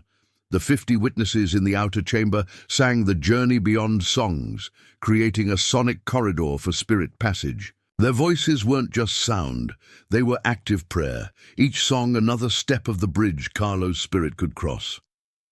In the inner chamber, something extraordinary occurred. Jason, still in ceremonial trance, began describing visions. He saw Carlos's spirit, still in desert camouflage, looking confused but peaceful. Following impulses he didn't understand, Jason began speaking to his friend in a mixture of English and Apache phrases he'd learned during his healing. He told Carlos about the family waiting to receive him properly, about the scholarship fund established in his name at their old high school, about the traditional tattoo his entire platoon had gotten, a design combining the Apache symbol for warrior with their unit insignia. As Jason spoke, describing each detail of honor being paid to Carlos's memory, the temperature in the cave subtly shifted. Acousticians would later analyze this moment extensively, finding unexplained resonances that suggested physical phenomena beyond purely auditory experience. The final phase required Jason to release Carlos to the ancestral realm while accepting his own survival. This proved the most difficult part. Survivor's guilt doesn't surrender easily, even in sacred space. For hours, Jason wrestled with permission to live while his friend had died. The breakthrough came through an unexpected source. Private Eleanor Begay, Carlos's 6-year-old niece, was among the witnesses. Without prompting, she began singing a child's lullaby. Not Apache, but a song her grandfather had created, mixing Apache words with English to help her sleep when afraid. Her pure and clear voice cut through the ceremonial complexity. The lullaby spoke of warriors becoming stars, watching over those they loved from above. As she sang, Jason wept openly for the first time since Carlos's death. When he emerged from the cave hours later, dawn was breaking. He moved differently. Not with the guilty heaviness he'd carried for months, but with the purposeful step of someone who'd made peace with an unbearable truth. The ceremony's ripple effects extended far beyond individual healing. Word spread through military networks about the Apache ritual that helped survivors process battlefield loss.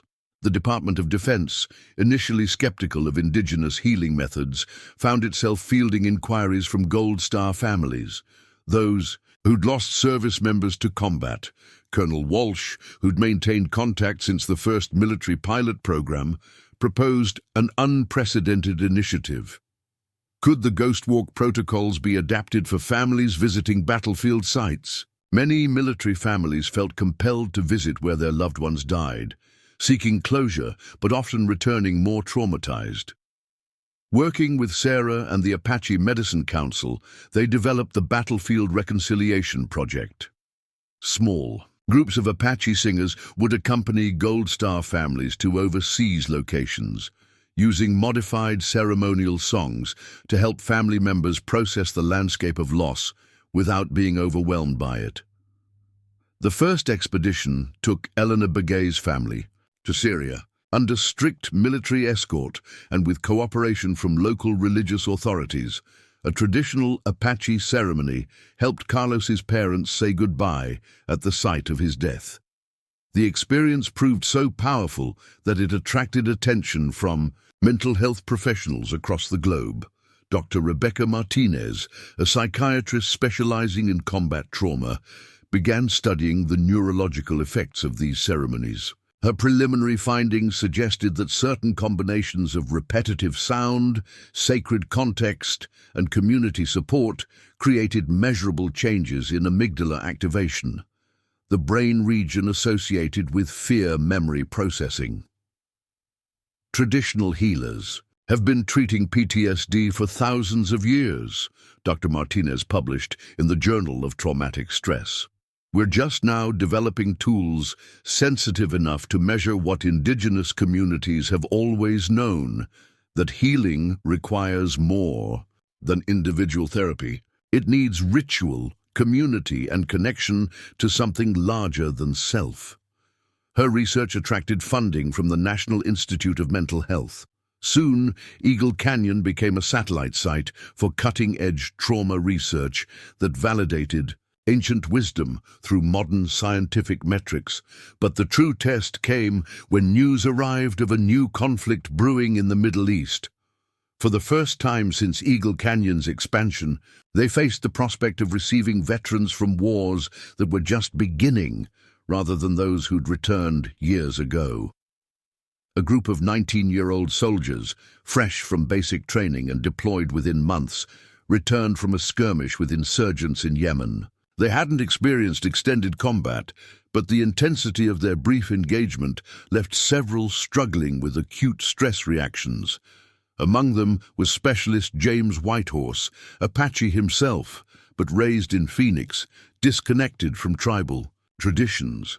His great-grandmother had attended the same government schools that attempted to erase native identity. His family had spent generations trying to reclaim what was taken. Now, warfare had created another disconnection he needed to bridge. "I joined because my ancestors were warriors," James explained to Thomas, "but nobody taught me the songs. Nobody prepared me for the reality that modern war isn't about honor. It's about staying alive while completing mission objectives." His confession opened discussions about a growing issue: young Native Americans enlisting without the traditional frameworks that had supported previous generations of Apache warriors. The military actively recruited on reservations, promising honor and adventure, but discharge sent them home spiritually unprepared for reintegration. Sarah proposed developing a preemptive program, training young Apache considering military service in the traditional warrior protocols that would support them through and after their service. Henry was initially resistant. "We cannot prepare children for war," he insisted. "But we can prepare warriors for peace," Sarah countered. The old songs contained both. They taught how to enter battle with protection and how to return with purification. If we only teach the first part, we send them incomplete. The debate sparked the largest tribal gathering in recent history. Over 3 days, Apache from different bands debated whether traditional warrior training could address modern warfare's complexities. Some argued that current conflicts bore no resemblance to historical Apache warfare, no honor raids, no ceremonial combat, just technological violence at a distance. Others pointed to the successful healing of returned veterans as proof that tradition remained relevant. They noted that the ceremony of 50 had evolved naturally to help warriors cope with contemporary combat experience. The resolution emerged through synthesis rather than sides. They would create a warrior preparation program, not training for war, but training for transition. Young Apache considering military service would learn the songs, stories, and spiritual foundations that would support them through whatever they faced. Crucially, they would also learn the return ceremonies before they left, understanding that homecoming was as important as departure. James Whitehorse became the first participant in this new initiative. Though he'd already served, his experience helped shape the curriculum. He worked with elders to identify which traditional teachings translated to combat situations, which protective songs worked in Kevlar instead of buckskin, which purification rituals could be adapted to military requirements. His insights proved remarkable. The traditional teaching about maintaining harmony with one's weapons needed subtle adjustment. Apache warriors had considered their bows extensions of themselves, requiring spiritual care. Modern warriors needed to understand their rifles similarly, as tools requiring respect rather than objects generating guilt. During one training session, James demonstrated how the traditional night song could be hummed subvocally during guard duty.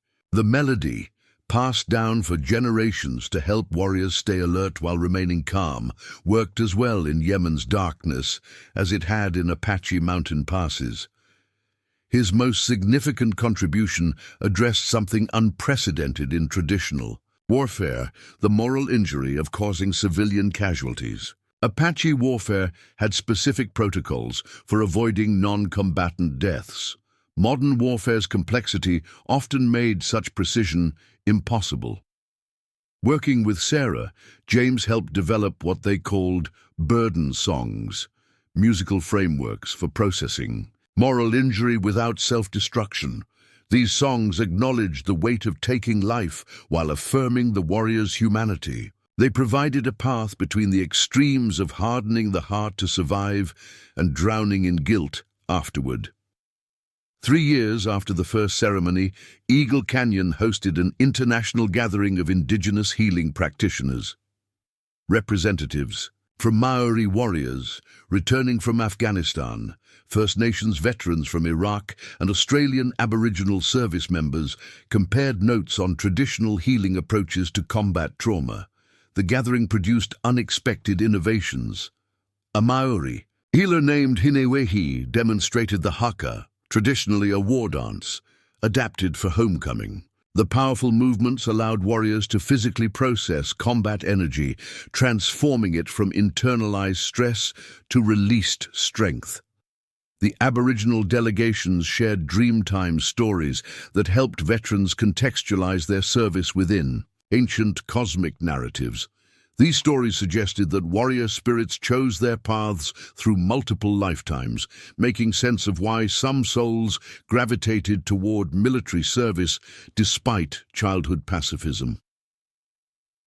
During the cultural exchange, an incident occurred that would reshape Eagle Canyon's healing approaches. Young veterans from different indigenous backgrounds attempted to drum together, but found their rhythms clashing rather than harmonizing. The sounds seemed to recreate conflict rather than resolve it. Sarah recognized the acoustic challenge immediately. Each culture's healing rhythms carried specific frequencies optimized for their traditional instruments and environments. The cave's acoustics, perfect for Apache songs, created dissonance with some other traditions. The solution emerged through mathematical music theory. Sarah and a visiting acoustician mapped the harmonic relationships between different indigenous healing traditions. They discovered that while the rhythms differed, the underlying mathematical proportions, the spacing between beats, the duration of phrases, often aligned with universal patterns. By teaching a bridge rhythm, a neutral pattern that could translate between traditions, the gather created something revolutionary. For the first time, warriors from different indigenous backgrounds could drum together in a shared healing ceremony without losing their distinct cultural identities. This breakthrough led to the development of the Unity Protocol, using native traditions to integrate veterans through YES. The acronym seemed forced, but the concept was profound. Veterans could receive healing that honored their specific cultural background while benefiting from the wisdom of other traditions. The protocol's first major test came when a group of Iraq veterans from multiple backgrounds requested healing together. Among them were 2 soldiers whose actions during the same battle had put them psychologically at odds, one Apache, one Cherokee. The Apache warrior had called in airstrikes that the Cherokee forward observer had reluctantly spotting for, resulting in civilian casualties. Both men carried differently. Using the Unity Protocol, they found common ground in shared traditional understanding of warrior burden while maintaining their distinct cultural approaches to processing guilt. The ceremony took place simultaneously in the cave and on Cherokee land, with singers in both locations creating sonic bridges across the distance. The healing required both men to honor what the other had done. The difficult decisions made under fire, the humanity maintained in impossible circumstances. They emerged not as war buddies, but as warrior brothers, understanding their conflict not as personal failure, but as the inevitable clash of conscience in modern warfare. As Eagle Canyon approached its 3rd anniversary, the initiative faced a crisis of success. Demand for healing protocols overwhelmed resources. Veterans from across America requested admission to the intensive retreat program, but the cave could only accommodate limited numbers while maintaining ceremonial integrity. The solution required expansion beyond physical space. Sarah proposed creating acoustic replicas, spaces that could reproduce the cave's healing properties through careful architectural design. Using advanced acoustic engineering combined with traditional Apache knowledge about sacred geometry, they designed modular healing rooms that could be constructed anywhere. The first prototype was built in an old gymnasium in Flagstaff. Engineers installed curved walls, calculated ceiling heights, and positioned sound-absorbing materials to recreate the cave's resonance patterns. To everyone's amazement, the artificial space captured much of the original's healing potential. Veterans who couldn't travel to Eagle Canyon could now access similar healing acoustics near their homes. But crucial wisdom emerged. The physical space alone wasn't sufficient. Each site needed its own sacred consecration, its own relationship with local land spirits, its own community of participants. This led to the development of the Sacred Space certification program.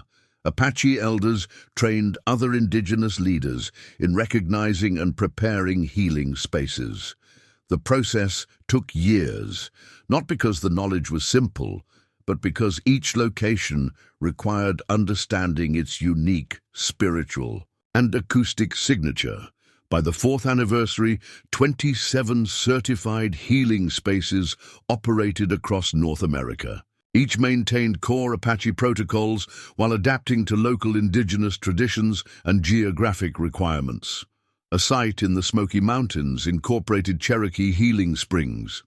One in the Pacific Northwest integrated Navajo sand painting with Columbia River acoustics. The most ambitious expansion came from an unexpected source. The Mescalero Apache Gaming Commission, seeking to invest casino profits in long-term community benefit, proposed funding a healing center network. Their plan would establish permanent facilities near major VA hospitals, ensuring that no warrior in America lived more than a few hours from traditional healing resources. The proposal sparked intense debate within Apache leadership.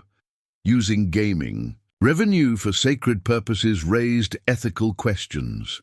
Could money earned through entertainment fund spiritual healing without corruption? Would increased visibility compromise the program's integrity? The debate was resolved when veterans themselves spoke up. They pointed out that many had used casino winnings to pay for therapy sessions insurance didn't cover. One elder observed that Apache had always adapted new resources to serve traditional purposes. Trading posts had sold rifles that protected the people, so why couldn't modern commerce fund healing programs? The Mescalero Gaming Commission partnered with the Department of Veterans Affairs in an unprecedented agreement. Gaming funds would finance construction and initial operations of healing centers, while VA mental health professionals would receive training in traditional approaches. The synergy promised to revolutionize veterans' health care.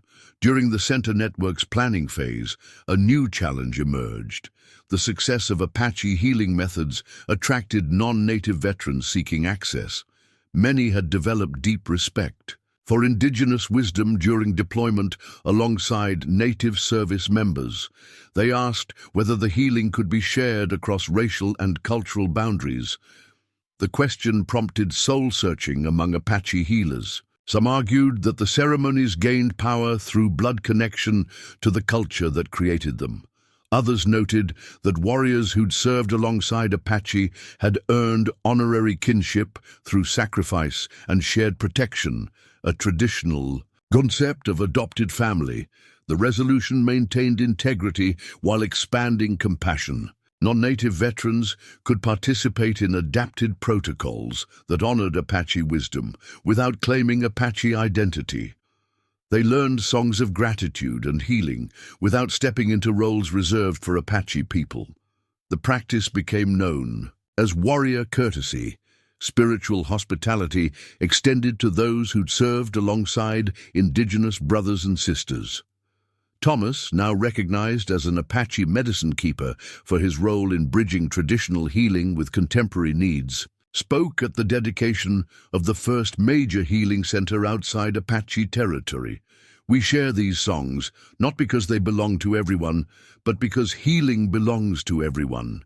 We teach these ways not to make everyone Apache, but to honor that warriors everywhere need homecoming. We offer this medicine with respect for all traditions and with understanding that each culture has its own songs of return.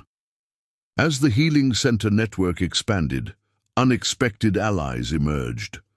Christian veterans who'd initially viewed Apache ceremonies with suspicion found parallels with their own prayer traditions.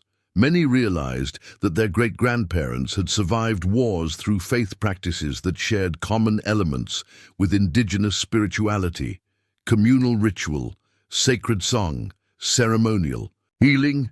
Interfaith healing services began spontaneously at several centers. Christian, Apache, and occasionally Islamic or Buddhist prayers intermingled in what participants called warrior wisdom circles.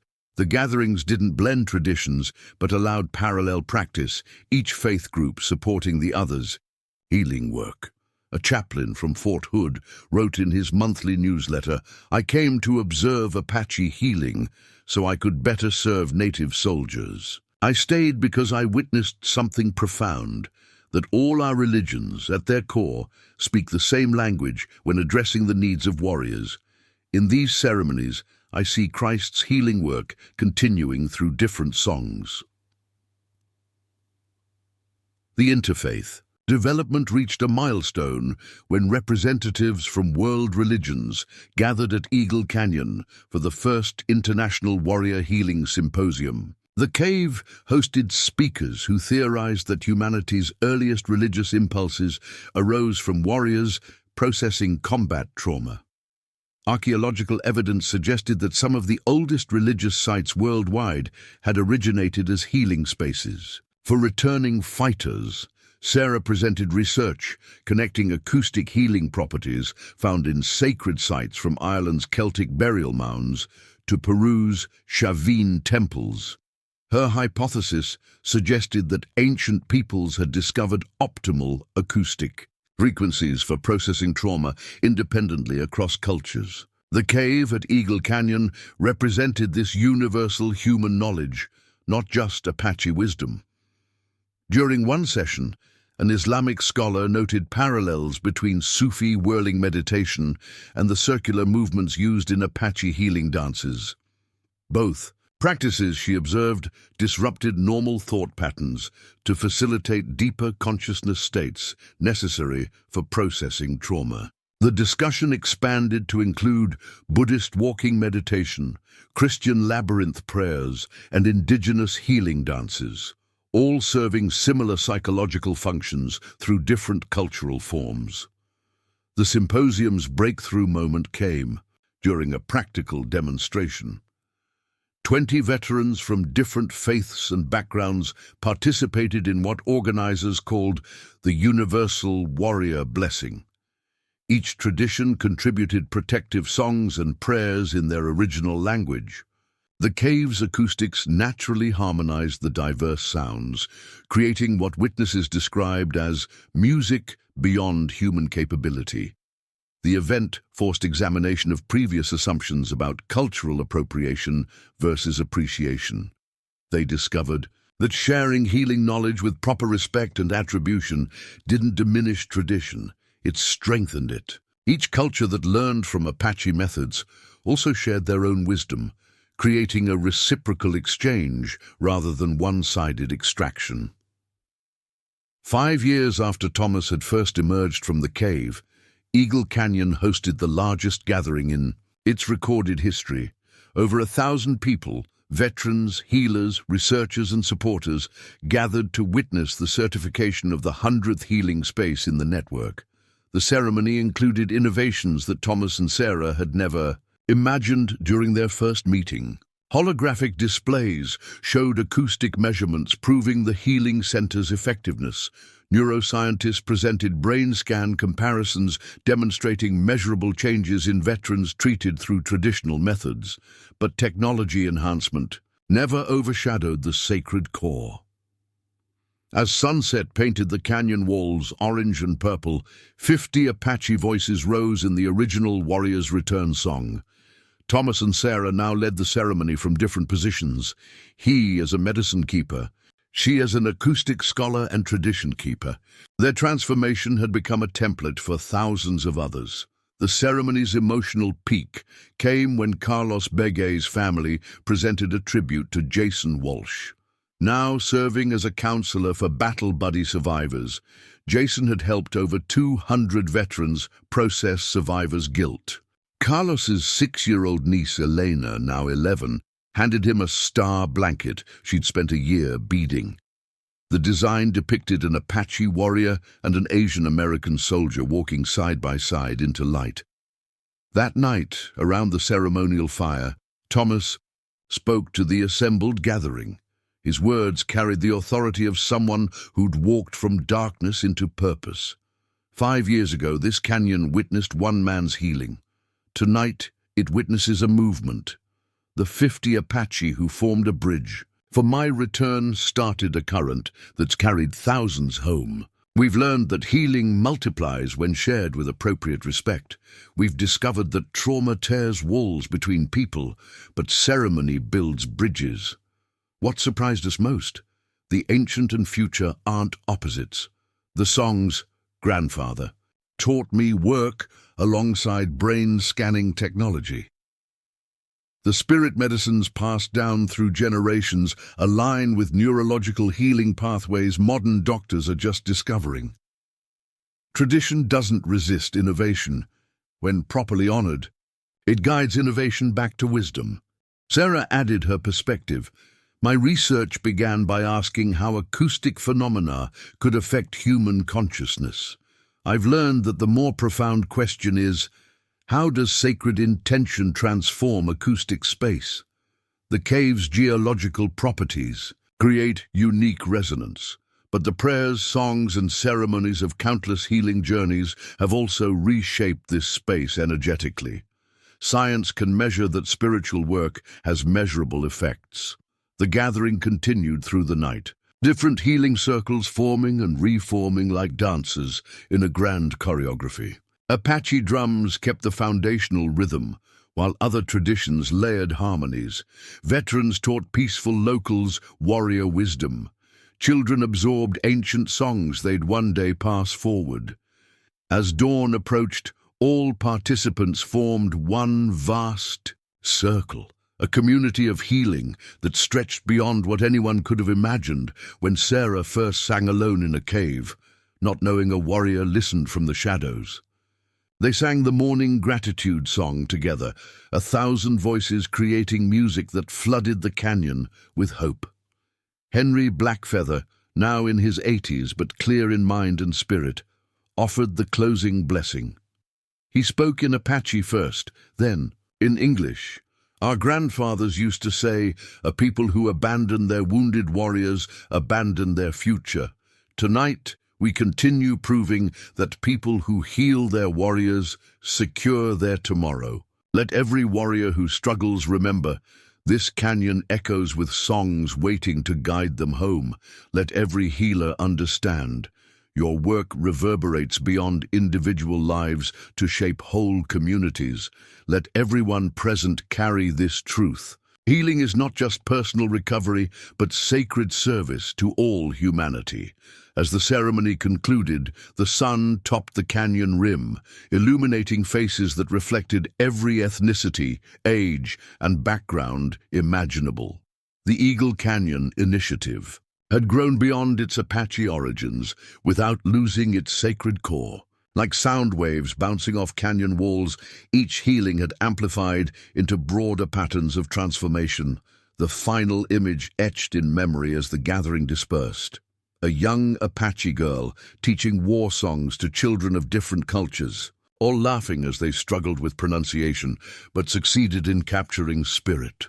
A Vietnam veteran, tears of memory and gratitude on his weathered face, teaching a teenager just returned from deployment how to drum away bad dreams.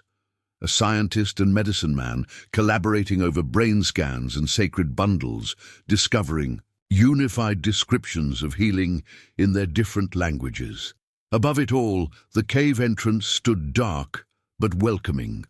No longer a place of desperate retreat, but a sanctuary of deliberate return. The songs that once called one lost warrior home had become an infinite chorus, reaching through time and space to every battlefield where warriors fought, every hospital where they healed, every home where they struggled to find belonging. What began as Sarah's voice echoing through darkness had become an endless conversation. What started as 50 Apache witnessing one transformation had grown into millions, recognizing that no warrior walks the path of healing alone. The miracle wasn't that 60 Apache people helped one veteran find healing.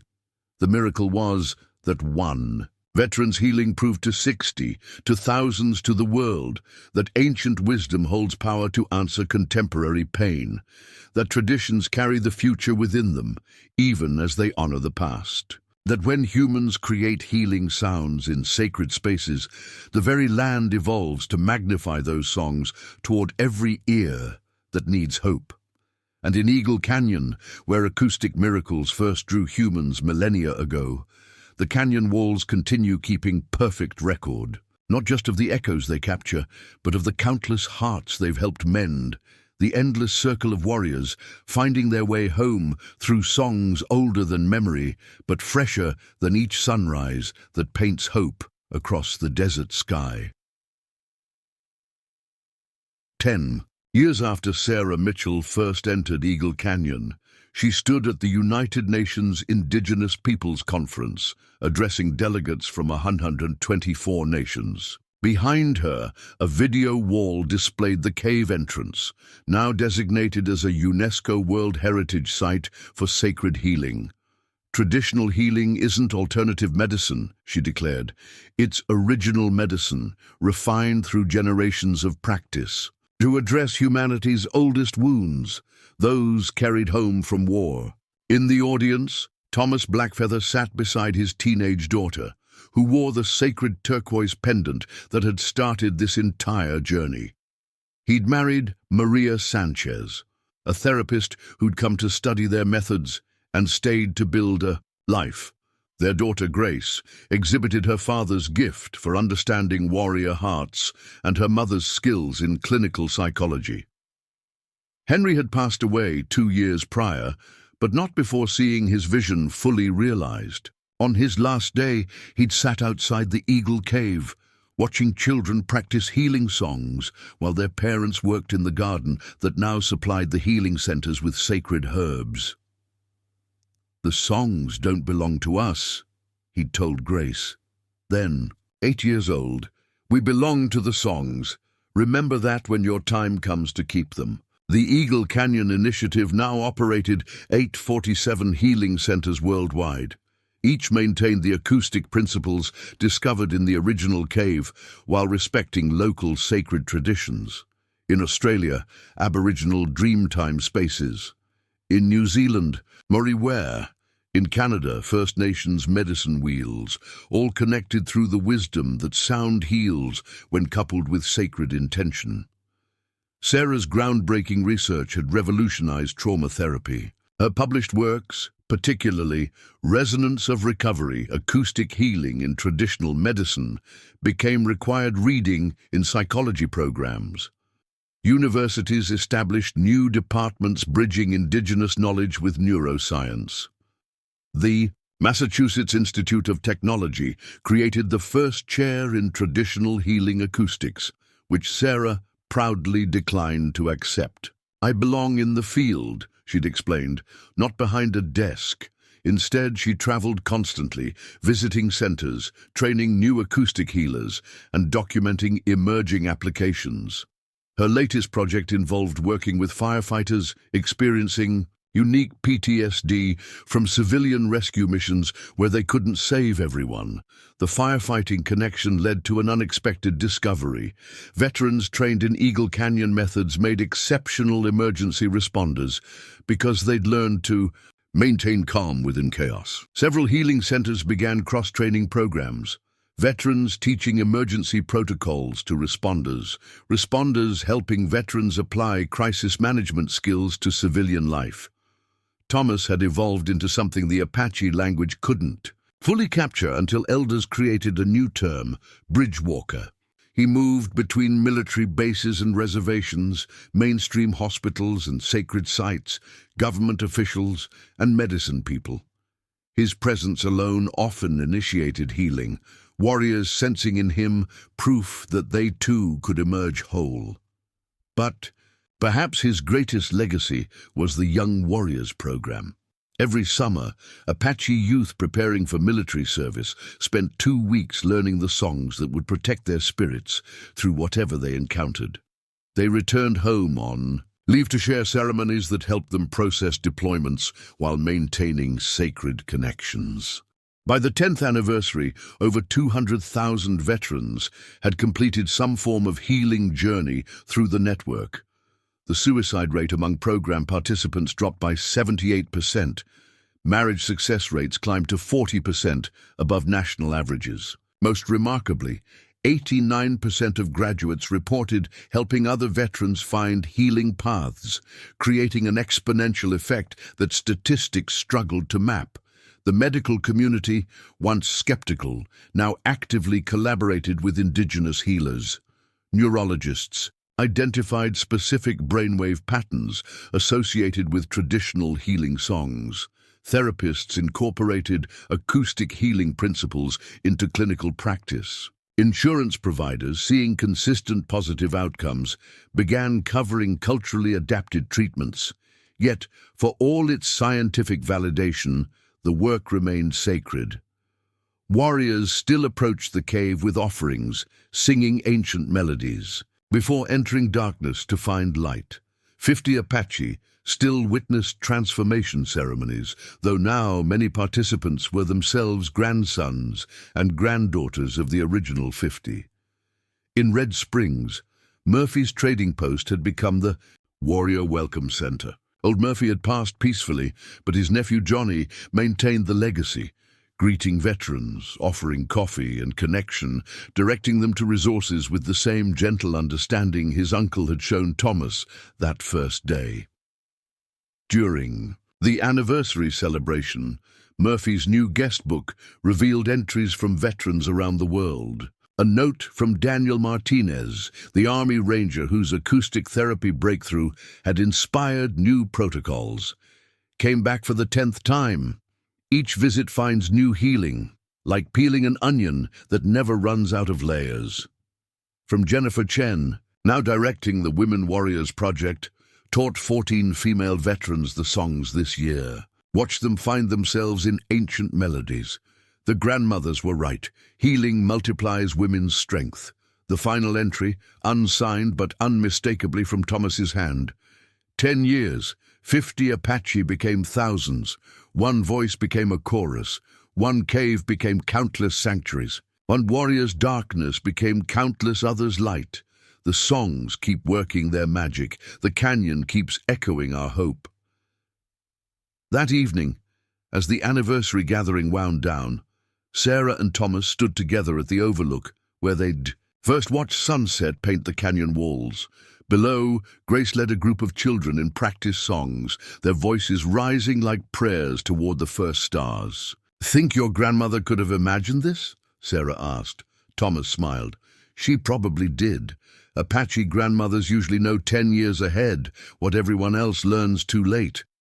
They descended toward the sounds of the next generation learning, songs that would eventually guide their own children home. In the distance, drums maintained their ancient rhythm, heartbeats connecting warriors across time and space, carrying the eternal promise that no one walks the path of healing alone. Somewhere in the darkness of Eagle Canyon, the walls continued, their sacred work resonating with songs of transformation, holding space for miracles yet to come. The miracle that had begun with 50 Apache witnesses had multiplied beyond counting, but its essence remained unchanged, that healing, like sound, travels farthest when it touches other hearts.